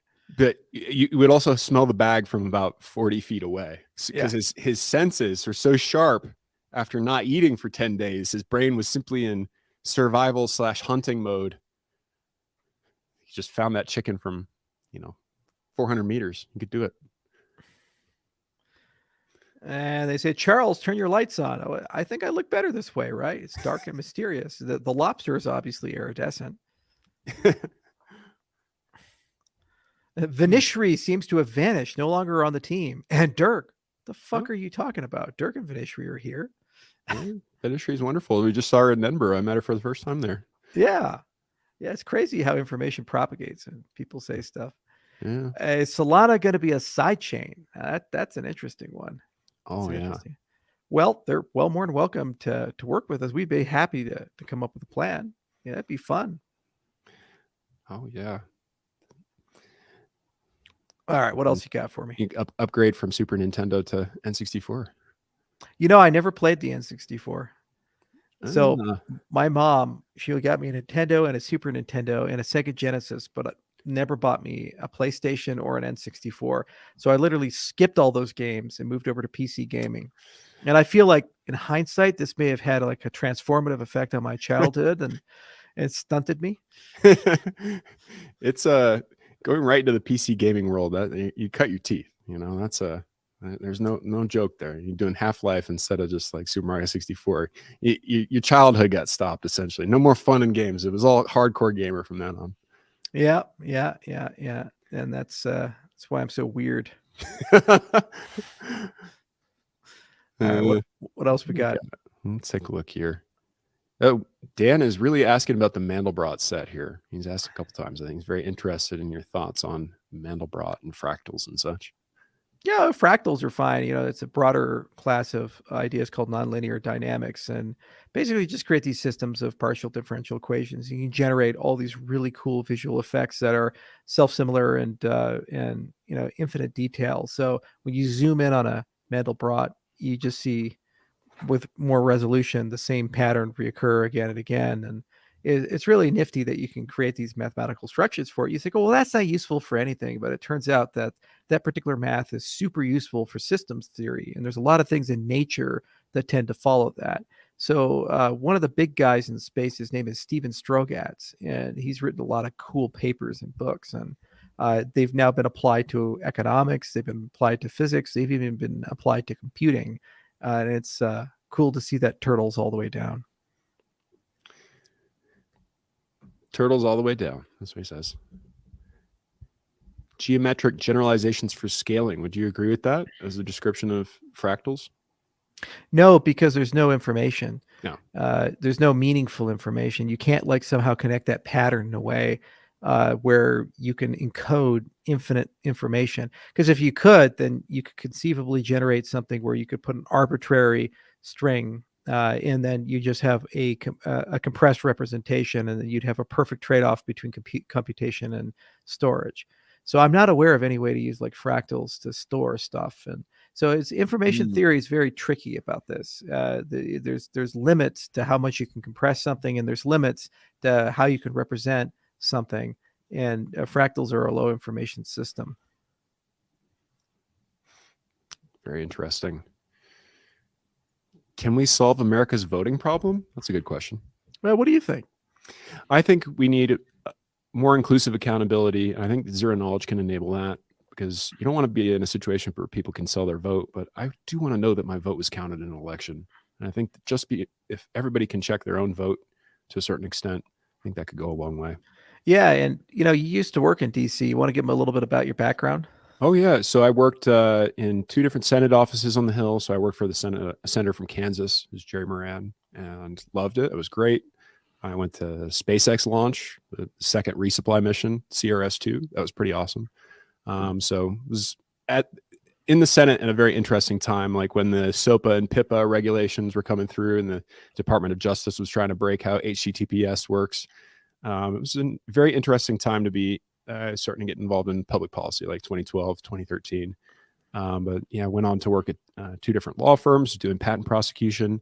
And then I worked at a couple different startup companies. So a SaaS company, and then I worked at an event space company, which was super fun. It's very different doing events in DC compared to everywhere else, because when you do events in DC, you're doing dinners for senators, you're working with all the big associations and the defense contractors, and you just kind of this meeting point, this well for all these different organizations to meet and discuss business. So you meet a lot of interesting people. It was a really fun job and taught me the sales process. So it was really fun. I liked it. Which brings up an interesting question. So your time in the Senate, floating around and seeing the legislative process work, how much was it a Senate or congressional-wide concern about election integrity or improvement of the overall federal election system? Was this something that you heard a lot of and they cared about, or was this something that was like a second-class citizen of a political issue? It was definitely an issue in the 2010 campaign. I did some election volunteering for a member of Congress in that election, and that was the big year with all the Tea Party folks, and people were definitely concerned about election integrity and being able to, like you should have to show residency and things like that for to be able to vote in a particular election in a particular jurisdiction. That's now highly politicized, and you can't really say that, but I don't know how we're supposed to be able to say our elections mean anything if you can't say that people from other districts aren't voting in a given election. It doesn't make any sense to me. So I wish it weren't so heavily politicized. I think we just need to stay focused on just trying to make sure that it's fair, and that people that can vote in a particular district are. So it's been on their minds for a little bit. It wasn't, I think, as big of an issue as it is today. There's definitely, since 2016 and these allegations of election tampering, it's definitely elevated the concerns a little bit. But yeah, I think it's the seeds of it were there. But I think that for certain jurisdictions, there's a very big incentive to have as many people vote as possible. So there's always going to be competing political interests there. So, yeah, it's so cool, because election integrity and the quality of elections and the overall level of participation should be a ubiquitous political issue. It's a foundational issue. It's like plentiful food and clean drinking water. You'd think that that's bipartisan. You don't have political parties like, no, I want radium in the waters. No, we must have poison in every sandwich in America. That's what I desire, because Congressman Smith is for clean food and I am against clean food. So then you talk about election integrity, and then depending on whether your guy wins, the side says, oh, we've never had a safer, more fair election ever. Then if your guy loses, they're like, the election is rigged. Yeah. We will get to the bottom of it. You can't have a system that way, Yeah, I think protocols are the answer there. I think we can do a lot more to improve how we're recording votes. I still think about, LBJ with a container full of stolen votes on the back of his pickup, and down in Texas to win the Senate election. We haven't gotten a lot further than that in a lot of different places. People are still Yeah. counting paper ballots, and it's, what prevents something like that from happening in any of those elections? Nothing. You can't control for all of that, but protocols can control for that and take the humans out of it. And this is an interesting question right here. It says allegations. You got to be kidding me. So this particular user, I suspect, is one of the people that just believes fervently that the election was rigged. And this actually brings a second topic into lens, which is what is the burden of proof to convince somebody that something is legitimate? And so if different people have different burdens of proof, different burdens of evidence, and so obviously this particular person, that burden of proof has gone out the window. So I'm not convinced of it. But what's really interesting is the psychology of these things. So if you take the people who feel the election's been rigged, whoever they are, whichever election it is, and then you provide them some evidence, then the question is how many convert and say, oh, I'm now convinced it wasn't. And I Right. would argue no matter how much you provide, what threshold you provide, they just think the entire institution process is fundamentally broken. So you're left with this really interesting question of how do you restore credibility? Because it can't be, well, his candidate wins. Right. That can't be the case. You need some other system in place. So I get asked a lot, well, blockchain systems are the way to go. The problem is, let's say the blockchain system produces the same outcome where your candidate loses. You think this guy is going to be like, well, that blockchain system restored integrity. I checked my vote and it was great. No, he'll say, oh no, them computer hackers sitting in the basement, they hacked that blockchain system and they added 50,000 votes, 100,000 votes, 200,000 votes. Because we live in this post-truth economy Right. where people just say shit, who cares if it works or not? This guy's very concerned that my being on the payroll doesn't allow for free discussion. Thoughts? You are free to say whatever you want. Thank you. I also feel like I try to tell you what I think. I don't think we always agree on everything. We have pretty strong debates sometimes. That's okay. Oh yeah, we've had some debates. Oh sure, yeah. We that's what it's all about. He's pretty authentic when it comes down to it. He's not trying to control what everybody's thinking. We're trying to create space to actually have these debates, not shut down debate. So, all right, what else we got? Let's take a look here. It's the next one.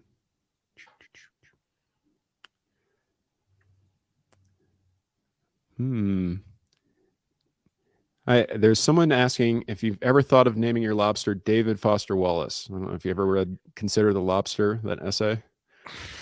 I don't know it very well, but he already has a name. His name is Logan. He was named by the community. I feel like I would be breaking a social contract if we changed the name of the lobster. Besides, Logan's a great name. That was one of the best X-Men movies ever made. Thoughts on Kevin O'Leary going to prison? Uh-oh. I think about your Kevin O'Leary running. Yeah. Well, we ran into him twice. We ran into him in Dubai. Where was the other place we ran into him? In DC. DC. In our May trip. Yeah, that's right. We ran into him in DC. So in Dubai, he gave his little speech and he's Kevin O'Leary and everybody's fawning over him. And he's like, Solana, great. FTX, the best ever. And then we sat on this private panel together and it was a big debate. And I kind of trounced him a little bit and he stormed out all angry. It was a lot of fun.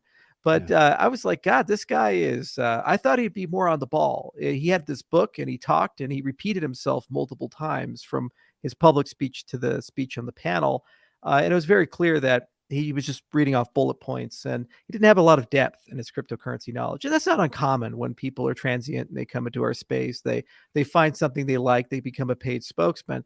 So I didn't think very much of it. And then we saw him again in DC and Rachel had dinner with him. His table was right next to our table. And again, very vacuous, very hollow. He said, Cardano, it's going to fail because no VCs like it. So first, I was surprised that he had such a strong involvement in FTX. I thought a guy of his wisdom, experience, and just lifetime of business wouldn't put that many eggs in the basket because there are substantial reputation concerns for being so connected to something like that.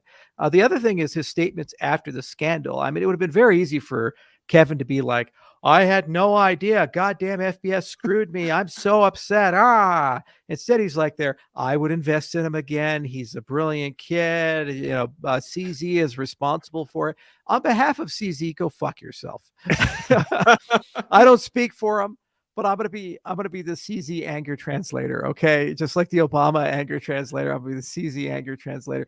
You do not go before the U.S. House of Representatives and sit there at a congressional hearing and lie like that. You just don't. Okay. It is so blatantly clear that this was a Ponzi scheme on scale with Bernie Madoff. And for him to say that Binance put them out of business is like saying that this building has been eaten up by a bunch of termites and it's completely rotten from the core. And this 6-year-old kid came over and just went beep, and the whole thing collapses down. And you say, hey, it's little Bobby. Little Bobby did it. He broke the house. No, you see, it wasn't the termites. It was little Bobby. No, I'm sorry. The foundation was gone. It all went to this Adderall junkie, having his orgies and doing his weird shit on the island. Why is it the island? You notice it? Like all these weird guys, it's got to be the island. If I ever move to an island, guys, it's like, get out of this. Something's wrong. Okay. JJ's job is to keep me out of the islands.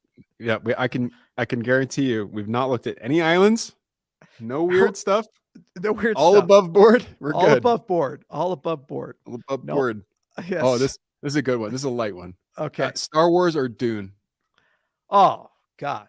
Okay. So I used to love Star Wars. I was the biggest Star Wars fan. I even know what the crystal in the lightsaber is called. Do you know what it's called?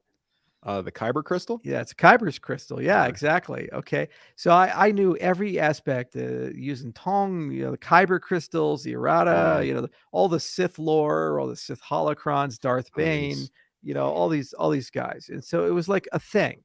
And I love the extended. I even read the novel Darth Plagueis. It was a great novel, highly recommend on Audible. So it was a great universe, great lore. There was a lot of meat and potatoes to work there. And I got excited when they had the next trilogy coming out, because I read the Mara Jade stuff with Skywalker, and I'm like, oh, that's a perfect role for Scarlett Johansson. This is going to be great. There's a lot they can do with this. Then they make it and they have Rey be a Mary Sue and they do all this other stuff. And I was like, ugh, all right. But I gave J.J. Abrams a chance. I said, okay, he's setting it up. They played it super safe because they didn't want to do the prequels again. So I said, well, just give him a chance. Then The Last Jedi came out and I left and I felt as if a love inside me had died, like been strangled in a bathtub and it's just floating lifeless, face down and vomit and piss and terror. And since that day, I haven't cared at all about Star Wars. Andor came out, The Mandalorian came out, the Book of Boba Fett. I watch them; they're entertaining, but I've had zero love of Star Wars. It was so profoundly offensive. And then the other thing was that they blamed us, the fans. Kathleen Kennedy just came out and said, "You guys are the problem." And I was like, "No." Okay, just basic storytelling. You're playing a chase narrative where the ship is trying to escape another ship and they have a finite amount of time before they run out of fuel. Oh, by the way, we're just going to go on a side quest to a casino planet and have a story about capitalism that means absolutely nothing to the plot. So let me get this straight. You can leave the ship and go to another fucking planet, stage a rebellion against a bunch of rich people, come back in time to infiltrate the other ship and have no meaning on the plot. And you can take the most beloved character in all of Star Wars canon and turn him into a fucking space hobo who gets beaten by Rey in his first lightsaber battle. It was disrespectful. And Rian Johnson, he just pissed all over. I felt like I'd gotten a golden shower. I left and I was like, I wanted to take my shirt off and go through a ritualistic cleansing. It was right outside the theater in Westminster. Right outside the theater. I was stripping naked. That's why I have that indecent exposure charge. This was my life. And I almost wanted to hire the guy who does Mr. Plinkett, and just be like, I need therapy right now. Can you Mike just do Stuklasa? Yeah, exactly. Like Stuklowski. Can I say, can you do Mr. Plinkett right now for me and tell me about The Last Jedi? Because I'm so hurt. I need something to bring life back to me. Oh yeah. Red Letter Media. They really got it. And this guy right here, Charles, that's exactly how I reacted to The Last Jedi. He was covered in piss too. Okay. I was not alone. I was not alone in the piss. The long dick of Disney was all over me. Ha ha, take it. Ha ha. You know, it was this is what it was like. It was horrible. Yeah, it's pretty rough. He subverted expectations, but also forgot what the story was about. So it's pretty rough. JJ said this was a light question. I know. I didn't think it would provoke such rage. A lot of rage. That's how it goes. Pure rage, pure undiluted rage. Oh, he says, do you guys play any video games other than? He said, minus Crypto Fun. You guys ever play any video games? It's from Jake. Oh yeah, you want to tell him about League of Legends? La Liga. La Liga. Yes, he's a very strong Zillion player. I actually got my first S on Zillion on PvP this past week. Yeah, really, yeah. Testing out a little bit, trying to understand the mind of Charles here. You know, you got to play your opponent here. Well, you know, here's the thing. So, fucking SBF ruins everything. The son of a bitch played League of Legends as well. So now, like, Crypto CEO plays League of Legends. It's like, can I have nothing? No, you know, they just take everything. These people. I know. Now, this one's a little different. New Matrix sucked as well. Total crap movie. There was this. Go ahead. I was going to say, I think it knew what it was. I think it was a bit tongue in cheek. I don't think it pushed it maybe a little bit around the edges, a little bit too much, but it wasn't too bad. I thought it was pretty decent. We knew that we were going to get the same story. You know, at least it was like, we're going back to the Matrix. You know, they say it. What's his name? Doogie Howser says it, right? It's like, yeah, they know what they're doing, at least with the episode 7. It's like, we're just going to do a soft reboot of New Hope, and you guys have, we're not even going to acknowledge it. It's very different. Well, what's so cool about it was that they had this exchange between him and Agent Smith, and they're like, our parent company, Warner Brothers, wants us to make another Matrix. Yes. He's like, but it was a self-contained trilogy. We can't make another one. I know, but we need to make it for the money. In the movie, that was the redeeming line for me. Yeah. I was like, okay, all right, fair enough. All right, they know why they're here. And there was another line. He's like, it cost a fortune to bring you both back to life. Yeah, that's exactly right. I was like, this movie does not take itself seriously at all. No, that's great. And then you just got to enjoy it for what it is. It was pretty cool action and animations and things. Oh, old school RuneScape, OSRS. Have you ever played RuneScape, Charles? You know, I had a lot of friends who did, but I played EverQuest and EVE Online. Those were the two MMORPGs. Okay, thoughts on Cyberpunk. So actually, there's a Flash Kits that came out. I'll give you guys the link for it. Just a second here, but I was gonna play it, but I just haven't had the time. And when it first came out, there were just so many bugs and so many issues with it. So yeah, here we go. Okay, so if you guys want the initial thoughts, here's the YouTube link that you can take a look at. There you go. You can just save it and type it, and you can watch the Flash Kits on Cyberpunk. Cyberpunk is sorry. Oh my gosh. There we go. I was just talking to John about that today. Apparently he beat the whole thing. He did. I just couldn't quite get through it. You know, if you exit water onto a slope, like if you try to exit water, you're just stuck. You just get stuck right at the water's edge. It's just like, that's not I think they fixed that in like patch 197. What in the world? Valheim. What's Valheim? That's like a Norse area, but yeah. Is that okay? I don't know about that. We'll have to get more clarity. Thoughts on Diablo 4? That'd be good. I've been hurt. You know, did I ever tell you about how to rewrite the plot for Diablo 3? You know, I did hear this. I like the gameplay of 3, that was my first exposure to Diablo. So if you're a purist, I can understand if you didn't like the story very much. It might take away from it a little bit. Well, there was the roots of a good story were actually there, and I was really bothered because it was low hanging fruit. The gameplay was pretty good, and they worked really hard at trying to keep things pretty balanced. But they went full WoW with it, so every class kind of converged to each other, and there was you had a fixed leveling system, and there was a good flow, good progression, good combat. It was an enjoyable game to play. Yeah. But the problem was that they didn't work with the characters that they had. The problem with Diablo 3 was that first off, they had these amazing starts like Zoltan Kuhl in Act 2, who's immortal and he's a super interesting guy, and he creates the Black Soul Stone. And instead of using him, he just betrays you instantly and you kill him. You never see him again, except for, I guess, in the expansion pack, you run into him in a cave or something like that. And here's what I would have done with that game. So in the Diablo 2, all of the characters from Diablo 1 basically became corrupted and you had to kill them or you interacted with them in some way. So the warrior in Diablo 1 was actually the son of King Leoric, and he's the guy who shoved the soul stone in his head and became Diablo in Diablo 2. And then the rogue became Bloodraven from Act 1, and then the sorcerer actually became the sorcerer that was in Horizon Sanctum in Act 2. So all of them, it showed you that evil is super corrosive and corrupted. The problem is you play Diablo 3, it's like you have these godlike heroes who did all these amazing things in the prior game. Where the fuck were they? Where'd they go? They just like hiding under a rock, or they literally went to hell and like ripped the stone out of Diablo's head and cut his head off in hell. These guys are no joke, right? So you got to do something with them. So the thought process was that you should use each of them as kind of a MacGuffin to introduce an act and kind of showcase that there's something grander afoot than what was happening in Diablo 2.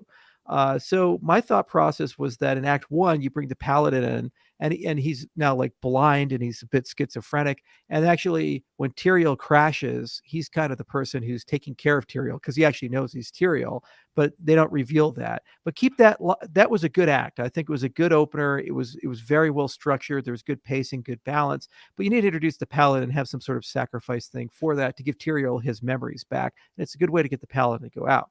Now, Act 2 with Belial, the Lord of Deception, like literally the minute you meet the child emperor, you're like, oh, that's Belial. It's like, come on, guys. So what they should have done is had the sorceress retire there, and her assassination is what brings you there because you know that Belial is involved inside of it. And so you attend a funeral and you're doing this whole thing. And then you have a character that you think is Belial, and there's a lot of evidence that points in that direction. And you're working with somebody to do the investigation. And then you just keep going and going and going. And then you have this awesome boss battle and you kill him and you're like, I won the game. So you go back to get your reward like you would normally in any of the Diablo acts. And then the guy who is like the person having you investigated, suddenly he just changes into Belial and attacks you in town. And you're like, oh, fuck. You weren't preparing for that, right? So that would have been a lot of fun. Now, Zoltan Kulle, I thought, was the perfect character to carry into the rest of the game, and I'll explain why in a second. So when you rescue him, put him back together, he initially betrays you, you subdue him, but instead of killing him, Tyrael's like, we got to keep him around because he's the only person who understands how the Black Soul Stone works, and this is a major thing, and it's filled with all the souls of the Primevals. It's their chance to win the war forever. So Tyrael binds him to serve you, and then he becomes a companion, like a replacement for Deckard Cain, and he's like a dark Deckard Cain, basically. So then you go to Act 3, that's the Osmodon Act, and there, you have to have something to hold back the armies of Osmodon. Well, then what you do is you have the Barbarian, the Necromancer pair up, and you just have them kind of as a comic relief, and they're literally holding back the entire armies of hell, which gives you the opportunity to go into the volcano and kill Osmodon. Now, you make it look like that Zoltan Kulle is planning on betraying you, and then it turns out it's Adria with Lay, and they do the whole Diablo Prime thing again, and then you go there, and then Zoltan Kulle goes with you to heaven. You have the big fight with the Primeval, and then they still have the Black Soul Stone, and they're like, we got to destroy this thing. It's bad news. So Zoltan Kulle's like, well, there's only one way to destroy it. You have to go to the Hellforge and break it down there. So then you have this epic battle where you basically go into hell to finish off Act 4, and then you have to like survive long enough to prepare the Hellforge to destroy it. And then you realize that the only way to destroy it is someone to sacrifice themselves. So Zoltan Kulle actually sacrifices himself to destroy the stone, and you get the hell out. So you have this nice redemption arc from the guy who made the Black Soul Stone, and you think he's a bad guy. And it turns out that humanity can go both ways. They can be evil and good. So it just depends on that. And you can also, the other thing that really bothered me was Imperius. So you read the lore, he's like this super badass angel. He's got a spear, like literally forged in a star. I mean, he's like the ultimate warrior, but every time you run into him in the game, he gets his ass kicked. You're like, guys, you're telling me he's a badass warrior, but literally every time I see him, he's getting fucked up. Yeah. So, and that would give you an opportunity, the hell battle, to actually show how powerful he actually is, and these types of things. So it's like there's just that's how I would have done it. That would be the sketch, and we'd work with some rewrites and kind of clean it out and do some interesting things. And structurally, I think it would have flowed a lot better, and it would have been a more enjoyable game. But it wasn't a terrible game. I wasn't like, I didn't leave it with rage, and so like, Right. how dare you? You've ruined my childhood. I will never have a future because of you. Now, on to the question about Diablo 4. I'm cautiously optimistic, but modern video games, there's only a few studios like Larian and others that really make good stuff anymore. And the indie guys still do good stuff, but I'm super definitely. skeptical these days of this stuff. Yeah, the big studios are closer to like Marvel movie constructions now. It's just experiential. It's not really story driven or character driven. It's just massively it's just like a big simulation. You just step into a world. That's a bit what Valheim was. I forgot that, but that came out during the pandemic. It's like this Norse open world thing. There are some strong opinions of Dota versus League of Legends. Oh man. Less game talk, please. Oh no. It's almost as if this is like an AMA where we can talk about anything we want. What's the second A for? I forget. Yeah, ask me anything, right? Oh, yeah. right. Yeah. Okay. Wow. Good, Okay. Good. All right, let's look. Oh, the most contentious debate we've ever had. I don't know. David's asked this like 17 times. He wants to have us talk about when we're fighting. I don't remember. The key we have vigorous debate. He's very respectful. Very respectful. Very passionate about his opinions on this stuff, but it's always, he's a gentleman. I think it's the whole Mac versus PC thing. It was actually, yes. This is one. It's ongoing. I've not quite seeded. I'm realizing that the Tensor 2 stuff is really next level. I'm still holding on to my iPhone, but I think it's just a matter of time. I hate to seed any ground, but if you just stop innovating and you just put out the same iPhone every year, I don't know. So how's that lightning cable working out for you there, JJ? Oh, I love buying 2 cords. My standard complement, I don't even know if you know this, but I have 6 cables with me at all times. I have 3 lightning cables, 3 USB C cables, and on either end it's USB A, USB C, and just like a standard power cable, just in case we need one. But I can't wait to reduce my complement if I get rid of lightning. Show them the standard operating equipment. Show them the brick. Yeah. Yes. This is the bag. This is the mobile office. Okay, but you got to show them. You got to show them the power brick. And we got the this guy. No. The power brick for charging. I don't know if I have one on me. It's on the table right behind you in one of the chargers. All right, I'll grab one. So after an exhaustive search of power banks across the internet, this is the best one we found. It's absolutely amazing. So it's like 10,000 milliamps or something like that. And it's got a built-in, there we go. It's got a built-in plug, so you can pull out the plug. Yep. Yeah. And so you can charge it in the wall. You don't have to carry anything. And it's got 3 cables, and one's a lightning cable. One's a USB, micro USB. So that's the old USB 2 standard. And the other one's USB-C. So like literally you can charge everything with it, and you can charge while they're plugged in. So you can use it as a wall charger at the same time. Now I buy these by the 100 and I give them out as gifts to people, and people get it. They're like, I don't need that. And I see them like 3 months later, they still have it on them. They're like, this is the most convenient thing I've ever gotten. It's really nice. We made friends with the people at the factory there. Fiona is my gal. She's taking care of us. We got a good deal. Turns out if you write to these factories, they might cut you a deal if you buy like literally 100 batteries at a time. Yeah, I know. And I wanted braided cables. I want a quick charge, all this. It charges pretty fast though. Yeah. And it's got different status lights. So it goes green to blue to red to flashing red. I mean, it's pretty functional. We were like, hey, can we redesign this to get the premium model? And they said, this is the premium model. Right. Nice day. They were offended. They were just didn't like that. Like, how dare you? Sorry. I was hoping for a braided cable. Get out of here. Yeah. What's the brand of that battery called? It's called Luxtude. I'm actually happy to drop a link in the chat. Go ahead and type it into the chat. To get our affiliate link going. Oh yeah, there we go. We're gonna make some money. We're gonna Michael Bay this shit. All about the fucking money. All about the money. Here we go. All right, enjoy, folks. Definitely get one of these. They're awesome. Where's the JJ in the comments? There we go. Threw it in there. I don't see you yet, JJ. Where's my Yeah. JJ? I just don't see it. I'd highlight that shit, but Oh, I man. don't see it. Oh well. I'm putting it in the chat again. Yeah, put in the chat again.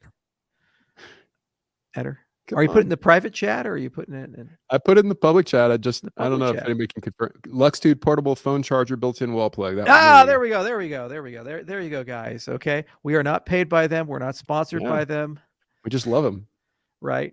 We just bought hundreds of them. They work. We If you're looking- tokenize them. You can own a Yeah. fraction of them. Luxtude coin is coming out tomorrow. Yeah. Somebody just said, "Great, JJ going to prison for battery scam." It's not a scam. It's not a scam.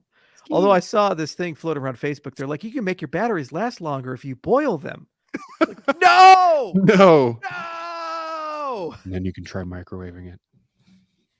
Like my ex-wife. Oh no. Oh no. Oh no. Oh no. All right, what else we got here? Keep going. CR7 is the best ever. Did you watch any of the World Cup this year? Any Cristiano Ronaldo? You know, I saw the Argentina game. I mean, goddamn. Yeah. Yeah. Congrats to our Argentinian friends. I got to be honest, they earned it. That was a yeah. hell of a game. Yeah.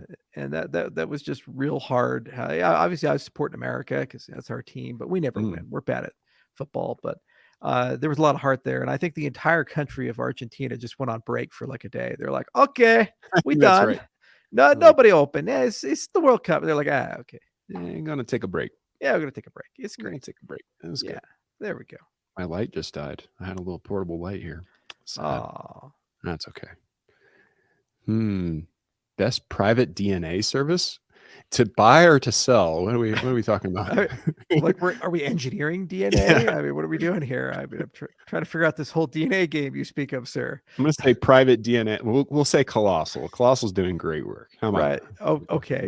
It's like I always get concerned when somebody's like, "Hey, man, I need to buy a lot of blood right now, man.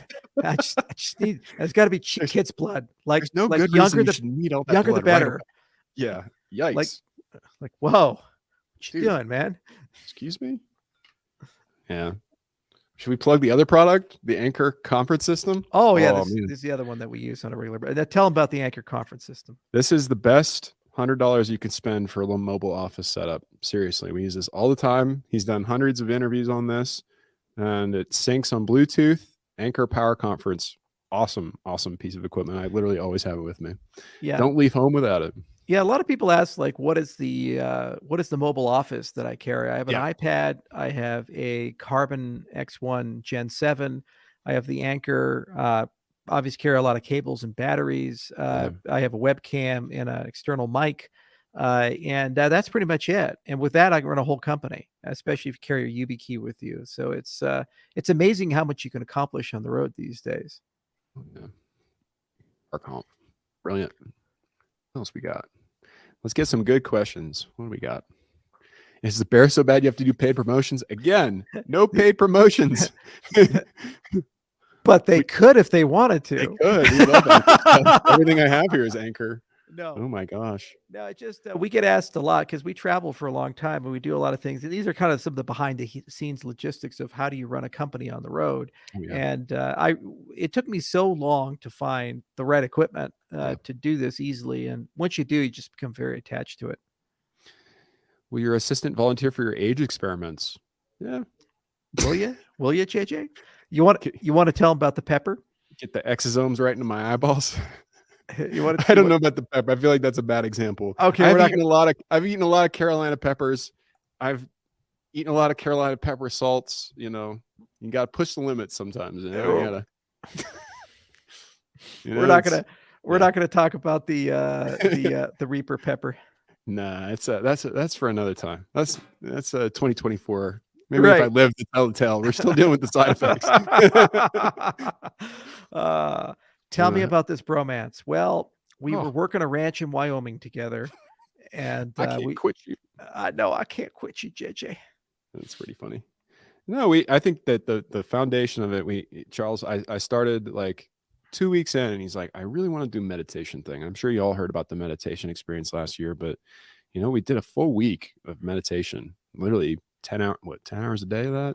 It's a good foundation. You develop silent meditation. Yeah. Some mutual respect and really kind of it deconstructed it, because like a lot of you, I was just watching the AMAs and I was in the community and was going to the DC, like the Washington DC Cardano meetups. I was like, oh, watched Charles stuff for years, and it just kind of deconstructed it. And I think we just saw each other as people a little bit, and it's a good foundation for mutual respect.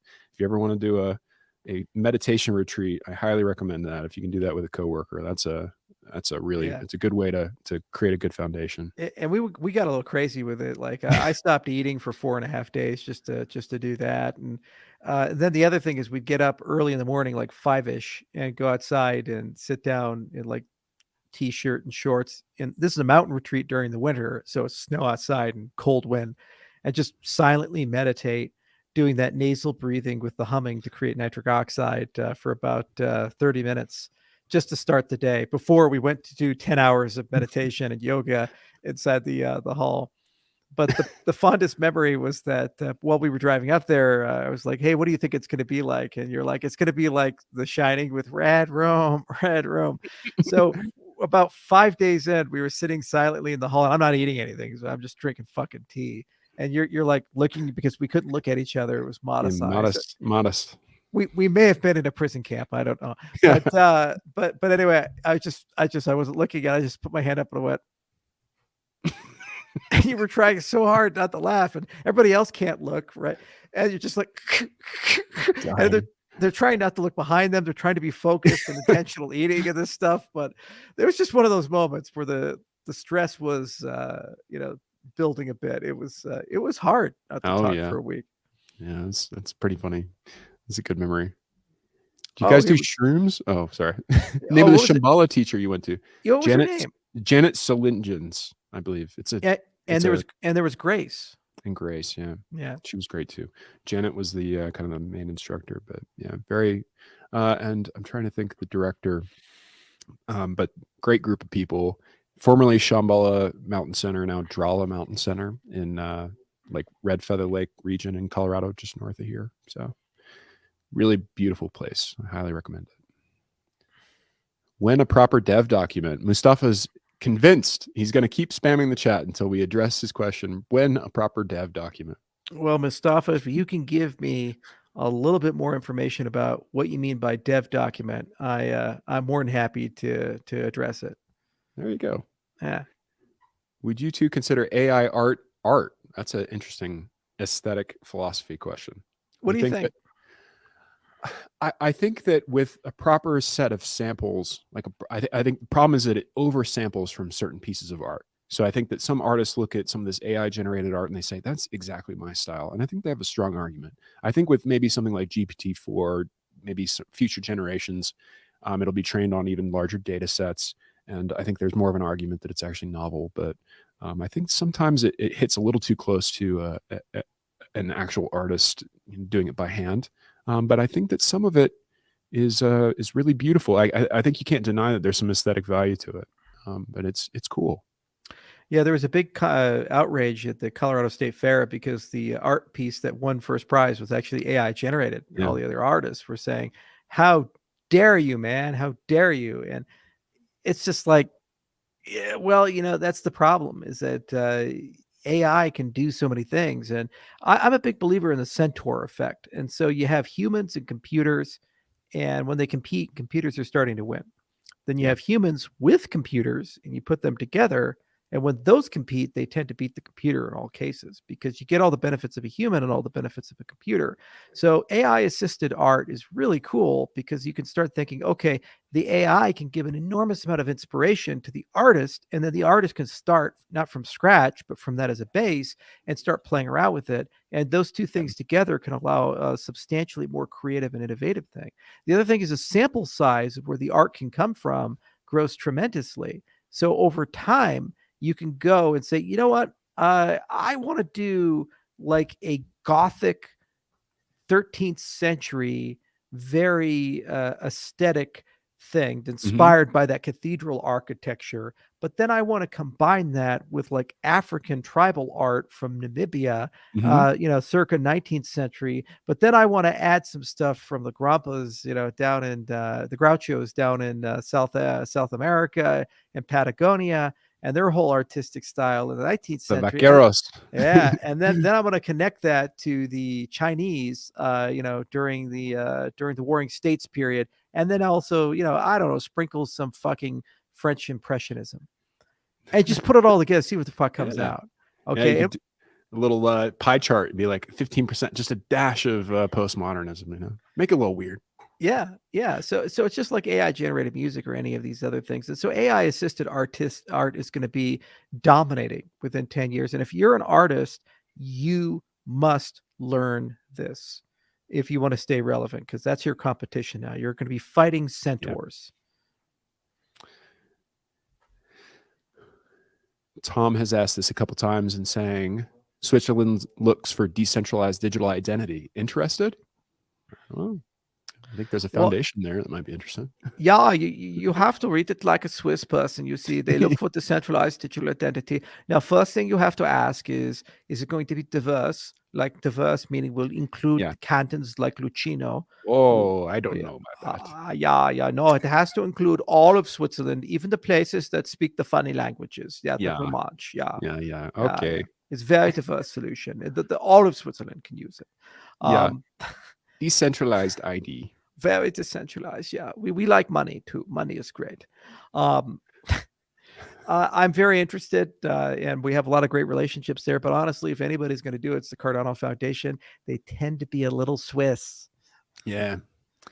Blaze Hood has asked a couple times, what's your thought on university? Should people still go? I think these days what people should do is go to a community college and augment that with a lot of Coursera and edX, and just audit a bunch of sample courses, and it doesn't really cost you that much. Get an associate's, and then after you finish that, then really take a step back and say, okay, what do I actually want to do in life? Do I want to go into a trade? Do I actually want to pursue a profession? And if you're going to pursue a profession, then what you need to do is come up with a profession plan. It's called life crafting, or logotherapy, or these things where you actually decide what's the purpose of your life, the meaning of your life. And that plan will help then steer you and be very direct. And you have to think about the whole banana. Learn about time management, learn about organization. For example, they should teach how to build a second brain. They should teach Zettelkasten, and they should teach how to use note-taking software like Obsidian. Just basic organization puts you leaps and bounds above your classmates personally and professionally, allows you to have a work-life balance and be very successful.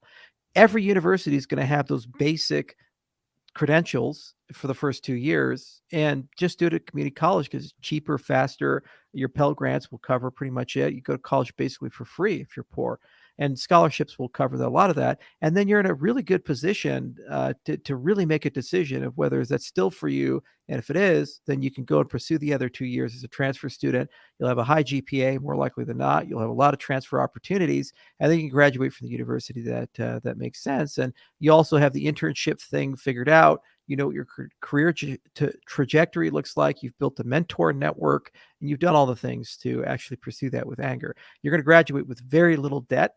I'd highly recommend that you pursue that with a part-time job, and you don't take on a lot of debt, and you find a way to create that balance there. And if you have the right organization system, it'll be all right. Maybe it takes 5 years instead of 4 years. It's the best thing you'll ever do. And when you go in, you'll be orders of magnitude more prepared than an average entry-level person fresh out of university, and you'll be ready to leapfrog into medical school, law school, all these other things. Life is much longer than it used to be. When my grandfather was rolling people, the average life expectancy was 66 for men. That's why they set Social Security at 65. Right. Because at the time, more people be dead than alive. So we all live a lot longer. Take a little bit more time there and pursue it systematically, and be very careful about life planning. Father Sen is incredibly interested in your thoughts on Elder Scrolls. I know you're a huge Skyrim fan, but he said you talked about Warhammer, but what about Elder Scrolls? He's asked maybe 10 times. He's so excited. It's a very interesting question. Actually, I'll kill 2 for 1. He says, speaking of Borat accent, please. 2 for 1. Elder Scrolls is very nice. I like how much.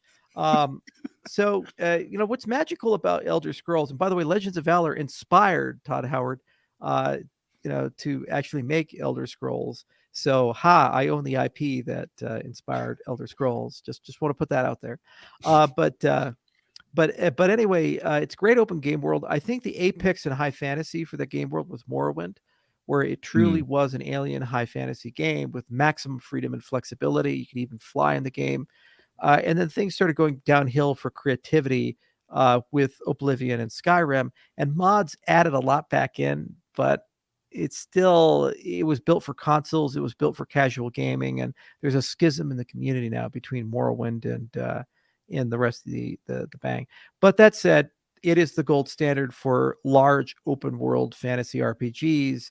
The combat system definitely did improve between Morrowind and Skyrim. I think the combat system is beautiful for melee combat. The magic system I really wish would be more intricate and involved. I really wish they'd still let you make your own spells. I really wish that alchemy was a little bit better, but there's a lot of that stuff. But then the guys at Bethesda were like, "Well, we don't like spreadsheet driven gaming." That's what they accuse Morrowind of. So it's a mixed bag. Overall, they have a tall order. Elder Scrolls 6. They've had 11 years since the release of Skyrim, and they're getting dangerously close to it. And it's real hard because every time you do a game like that, everybody's disappointed in some way. Because you have all these fantasies about what the game is supposed to be, and B, the modding community's done every permutation you can imagine. So no matter what you release, you're going to piss somebody off.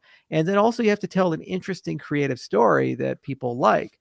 Now, the advantage that the Elder Scrolls series have is like, it's almost like a porno, where the story in the porno is not really what you're watching for. Some people they're weird people. But Elder Scrolls is like that, where you're actually playing for the open world experience, the side quest, the ability to explore, the ability to mod.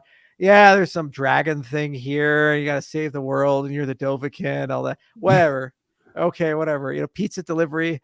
It's like, help, I'm stuck in the washing machine. It's like, okay. It's like, all right, whatever. That's not what I'm here for. So Elder Scrolls has always been a little bit like that. So I unlike Diablo, I give Elder Scrolls a pass. Diablo had a master class in Diablo 1 and 2 storytelling. Right. The whole Marius and that whole arc, they find him in the asylum. He's following the lone wanderer. He gets to the gates of hell. He chickens out. He's responsible for Baal. All of that was just so well done. And there was a great tone. There's great voice acting. And it was so engaging and just unlike anything you've ever seen. Whereas, Elder Scrolls is like, there's some Godhead thing. And I guess Vivek is doing that. And there's like an asteroid over there, whatever. Wow, that's a floating island. That's so cool. Let me go see what's there. Wow, I got the latest item. That's so cool. Oh, I'm head of the Mage Guild. I'm head of that. The other thing is that the AI system sucks. Okay. So just a great example in Skyrim. I wish they can fix this in Elder Scrolls 6. If they can, kudos to you, Bethesda. But here's just an example. You can fight in the Civil War, and you can kill Ulfric Stormcloak, and then you become a legate, which is the Roman equivalent, the Empire's equivalent of a general. Okay? So if you're an enlisted soldier, just a conscript, and you see a general, you're just like, holy shit, a general's coming, right? You walk by as a legate, and the soldier's just like, you say, stand along, citizen, and they treat you exactly like you're a normal person. It's like, come on. The reaction system makes no sense at all. Plus, you don't have any political power, like you're a powerful legate. So why don't the Jarls treat you a little differently? Because there's too many permutations. Yeah. So it's impossible to figure all that out. But these were always my problems. It was like a wax museum. And it didn't come out as perfect. But Lex Friedman and I, we've had this debate because his favorite game is Skyrim. He loves it. He interviewed Todd, and he was like, blink twice if Elder Scrolls 6 is coming out soon. He was really into it. So I hope they do produce a really good sequel and the plot goes. I just would love to go after Altmiri Dominion and crush those guys because they suck. There's a really good question here from Cool Guy 610. He says, hey JJ, question for Charles. I'm a new grad front-end web developer at a Fortune 500 company. How do I ensure that I stay relevant in the coming Web3 world? Thanks. Well, first, don't compare Elder Scrolls to a porno if you want to be employed. In Uh, hindsight. in hindsight, that probably wasn't the. That's all right. It's okay. Yeah. Basically, what you got to do is you have to build stuff. So learn Solidity, learn Plutus, whatever. Pick your language, master that, build some things. So go through the top 100, top 50, top 10 really successful dApps. Read the GitHub repositories, compile them, play with the communities, make some contributions. If you are a developer, the single biggest thing you can do for your employability is to make commits, is to actually contribute to open source projects. All the time we find developers because they're writing stuff. All these people that come to me are like, I'm hot shit, man. I graduated from MIT. Well, so did SBF. So Then he that went to really Jane mean, Street. yeah, he went to So, Jane Street, which was Camel Central, man. That's the place to be. So all these people, they're hot shit. I don't give a fuck if you're a high school graduate or dropout to a PhD, like got 7 PhDs, and you've gained divine enlightenment from living in Tibet with the monks. Doesn't matter to me. Although that guy's probably pretty cool. I'd like to talk to him. But anyway, it doesn't matter to me. What matters to me is, do you have a development portfolio? Do you actually have projects you've contributed to? Right. Because not only is it showing you have a technical acumen, but more importantly, what you're also doing is show you have passion. Because every project you contribute to, you're revealing something about the things that are important to you. You're revealing about how you think. You're revealing about how you work with people and solve problems. So build stuff. If you're a web developer and you have a lot of web dev stuff, go build some beautiful web experiences. Like go learn Dart and Polymer and go play with, well, I guess it's Flutter now. Go play with that and build a beautiful interface and just kind of showcase it. Learn Elm, learn these types of things and just show that you're curious and interested. And maybe you make like an interactive 3D maze explorer, which auto generates a three-dimensional maze on the fly. And you click a button. And maybe you can get something like that to work on a blockchain as a toy thing. You do that, your employability goes through the roof. Because people say, this is not an automaton. You're not like the NPC on the memes, like, I support the current thing. No, you're an individual. You have dreams and hopes, and you actually accomplish things. So I think that's the way to go. I think something that I've seen is that a small idea like that, a good creative idea, can get incorporated into a company very quickly too, because it shows that there's creative people behind the wheel. So I think you're constantly looking for interesting creative ideas to incorporate into the web page or into the IOHK website, et cetera. You can make an impact even with something small, and then you're tasked with something larger later on. But something novel it's just like the AI art question, right? Like you need creative people. You need good people. Yeah, and that'd be a great example. Just do some AI art, with JavaScript and try to do something with a blockchain, launch an NFT. Tibet guy is cool as fuck. Yeah, we want to enlighten Tibet guy. Come on.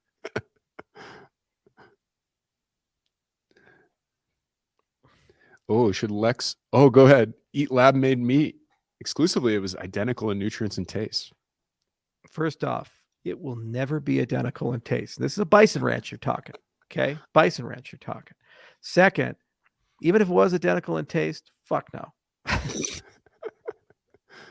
It's not environmentally friendly, the process that they follow.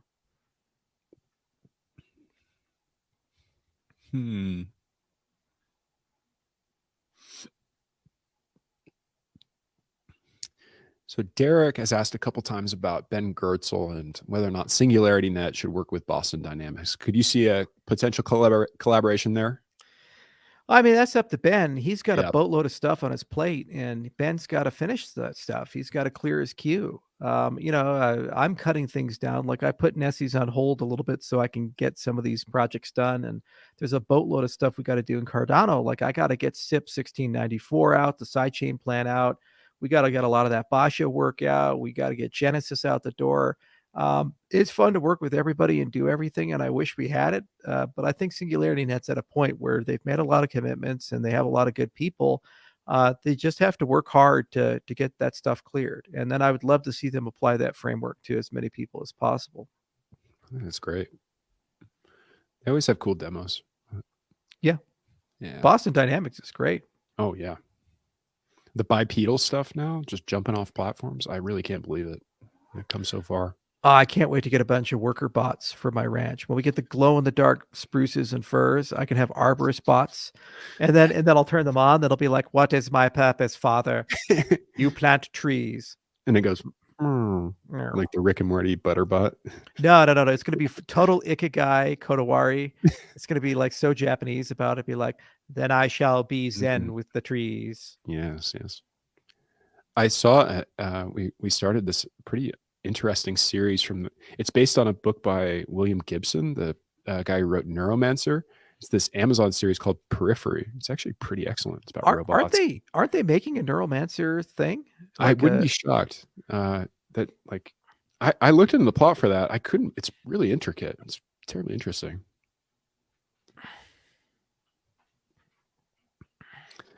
And right here's the Jesse Jackson. He's a punk. He won't apologize. He's a fake. Apologize. No comment. Did you exercise that demon ghost on your ranch yet? The ones with glowing eyes specifically?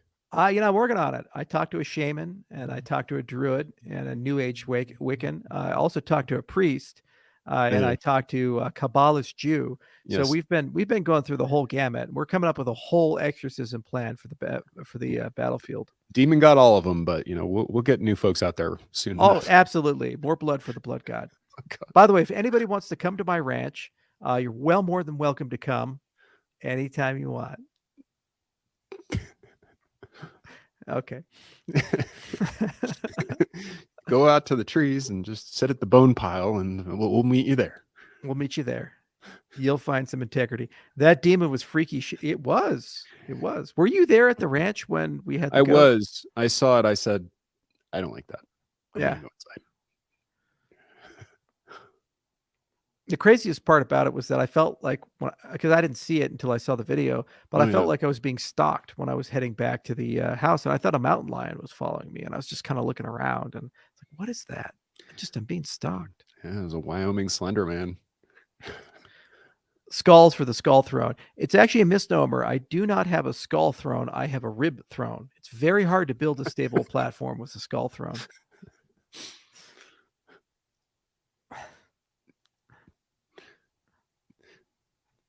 I'm just laughing because people are congratulating Derek for getting the Singularity Net question answered. Good job, Derek. Does your ranch have sexy Latinas? You've never been to Wyoming. No, unfortunately. No, we have a lot of good-looking bison. Yeah. Oh, ever been to Skinwalker Ranch? We gotta go. I've been invited. Actually, Ben has a direct connection. Oh, okay. So we got to go. That's gotta be a thing. That's the only ghost hunting show where they've done some stuff, some heat thermal stuff, and it actually looks pretty legit. I'm like, that show is pretty legit. I don't know about like the MTV Ghost Hunters or whatever, but they had some pretty sophisticated technological setup. There was some weird stuff. There's some weird stuff. Always is. Yeah. Moneybags. It's our anniversary today. 12 years. Oh, well, congratulations, Moneybags. 12 years is a great amount of time, and it's enough time to really deeply get to know somebody. I'm glad that you were on the History Channel and told us all about the ancient aliens. And I'm glad that you finally found somebody. Happy anniversary. Oh, here's an interesting question from Nissy T620. Are you working on a generic framework for building sidechains like Polkadot Substrate? Yes, it's something we'll discuss a little later, but I'd like to keep it multi-technology. So I'd like Cosmos Fabric and other platforms. Scorex would be really cool too. Bruno Nascimento says, true AMA shit. Do you like sardines? I got a sardine story. You guys want to hear it? They're packed in, waiting to listen. Okay, it's the epitome of the cryptocurrency industry. So there's this guy, he's walking down the streets of Brooklyn, and he sees this truck come by, and it hits a pothole, and the back opens up, and a bunch of sardine cans fall out. So he goes over, and he's trying to flag out the truck, and the guy just ignores him, keeps driving by. So he picks up all the sardine cans, he takes it to his garage, he just puts it in his garage, he doesn't think anything of it. About 4 months later, suddenly sees on the TV there's a huge sardine shortage. Nobody has any sardines. He's got all these cans in his garage. So he starts making some calls, wheeling a deal, and he sells all his sardine cans out. So these sardine cans, they start floating all around New York, and they keep trading. $100 for the can, $500 for the can, $1,000 for a can. So eventually gets this hedge fund billionaire. He buys a can of sardines for $100,000. And everybody's calling him. They want the sardines from him. They offer him 150. They offer him 200,000. He said, fuck these guys. I'm a billionaire. You know what? I like sardines on my pizza. I'm going to open that can up. I'm going to put those sardines in. I'm going to eat that pizza. So anyway, he opens up the can. He puts the sardines on it, takes a bite out of the pizza. He spits it out. And they're most rotten, nasty sardines you've ever tasted in your life. So he calls the guy he bought them from and he says, hey, what the hell is going on, man? Those sardines you sold me are rotted. And he says, hey, you got it all wrong, man. You got it all wrong. Those aren't eating sardines. Those are trading sardines. That is the majority of the cryptocurrency space in a nutshell. Board Sardine Yacht Club. That's what. Yeah. Exactly. One good question. Where is Cool Guy's question? He said something. I'm 620. I'm having a hard time seeing the use case for NFTs. Thoughts? Oh, there's tons of use cases. So the NFTs can be bound to intellectual property or to assets that are one of a kind. If you own a house, the house can be represented as an NFT, and the NFT can be the deed for that. And then you can follow it through a supply chain, through transactions. Water rights can, mineral rights can. Let's say you have a patent, the rights to that patent and all the programmability of that patent, for example, to license it could be. So imagine you're an artist and you make music. So your master copy of the music can be represented as an NFT in a smart contract, and then they can create an NFT as a license for limited use. Maybe it's time elapsed, or it's a certain amount of plays, or it's just personal to you and you're dead or something. And basically you can send funds to a smart contract and like a vending machine, it vents it out. In addition to that, you can also use NFTs for other demands like fractionalized ownership of art. The problem is that a lot of things in NFTs, they just made a copy of a copy of a copy, and it wasn't clear what people were buying, and they speculated and they bought all this money. But really, anything in life that is one of a kind or non-fungible or rare, or there's some notion of scarcity, and each item has its own notion. For example, you play video games, your character, your Skyrim character that you spent 8,000 hours doing everything, you could represent that as an NFT, and your entire journey you went on, your entire player history, that can be yours, and you can import that from game to game and get special things. Like, for example, as a game development company, if anybody's played more than 8,000 hours of my game, I'll give them the next game for free, or make them an exclusive beta tester or something like that. Or it could change the NFT itself. It could be stateful. Yeah, you're a little quiet now. Sorry about that. I turned it down a little bit. I was just going to say you could have a stateful NFT too, where you played 800 hours, it evolves. Your egg hatches, and then it's kind of cool. Yeah.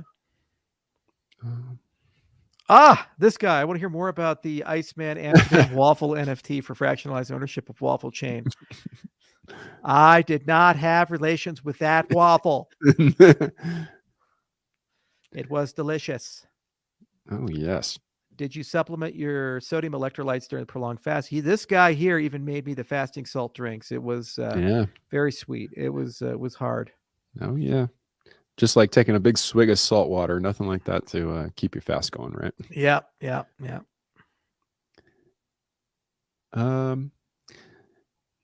So Chainblock 969 here has been asking repeatedly about what you think about short selling and whether it should be banned. No, I think short selling is a necessary component of market dynamics. You have to have a trading signal that indicates that there's a belief in the market that some asset is overvalued. Yeah. If all you can do is buy and hold or sell, that's a problem. If somebody can come in and create a pressure and a large position builds up showing that there's a belief among sophisticated traders that the market is overvalued, then either those guys get wiped out because they miscalculated, or the market starts responding and something has to happen to prove them wrong. So options, short selling, all these things are, if they're used correctly, great agents to create stability in the market, trade volatility, and trade liquidity. Like, for example, options give you security.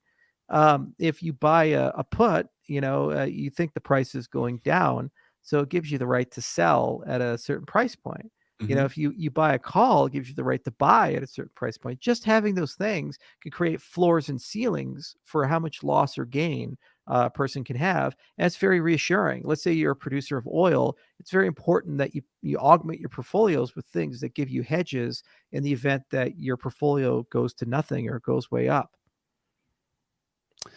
Oh, this is an interesting question. BT 625. Do you sing sea shanties in the shower? Is that like a SpongeBob SquarePants thing? I don't think so. It's almost a tongue twister though. Do you sing sea shanties in the shower?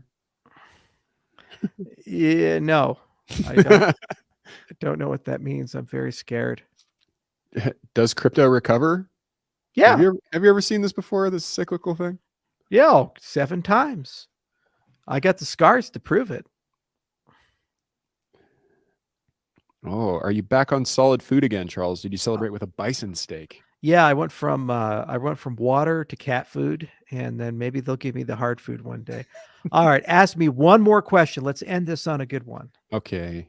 Best question, the best question out there. All right, we only get one more. Only What do one we got? more. All right, we'll let them accumulate for a second here. And thanks for having me on. I appreciate it. Oh yeah, thanks for being here. Always fun. Oh, this one was actually pretty good. I liked this question from David. He asked this a couple times. David 628. Hey Charles, what's your view on the future of decentralized GDPR data and computation on a Cardano? Can it decentralized Web 1 infrastructure? Decentralized GDPR. Midnight is a good play for that, where you actually have this concept of a regulated domain of private data, and then there are certain disclosure regimes that are behind it, but it stays confidential to the rest of the society. I think it's the only way for GDPR compliance to be enforced on a blockchain, because right now these are open, transparent systems, and they once they're in there, it's mutable. You can't get rid of it. So if there's a GDPR requirement, then a blockchain by definition's out. So, for just probably $100, you could make most of the major blockchains out of compliance with GDPR. You just take something that they've ordered to be removed, and then you append it with the data store stuff using metadata to the chains, and the chains preserve them forever. And then, for the strictest interpretations of GDPR, you've just banned every cryptocurrency from Europe. Now, is it going to happen? No, but you need a mechanism for that, and that's why we created Midnight, amongst other things. Anyway, it has been 2 hours, 21 minutes, and 28 seconds. Over 1,000 of you stayed with us for the whole journey. We truly do appreciate it. Thank you so much. And as always, we enjoy having you guys on, and I hope to make these AMAs more regularly, especially next year. And JJ will definitely be a guest. We'll have other people in addition to him, like Tamara and maybe Joel Telpter, and we'll try to keep it always fresh and always interesting. Until next time. We'll see you later. Take care, everybody. Cheers.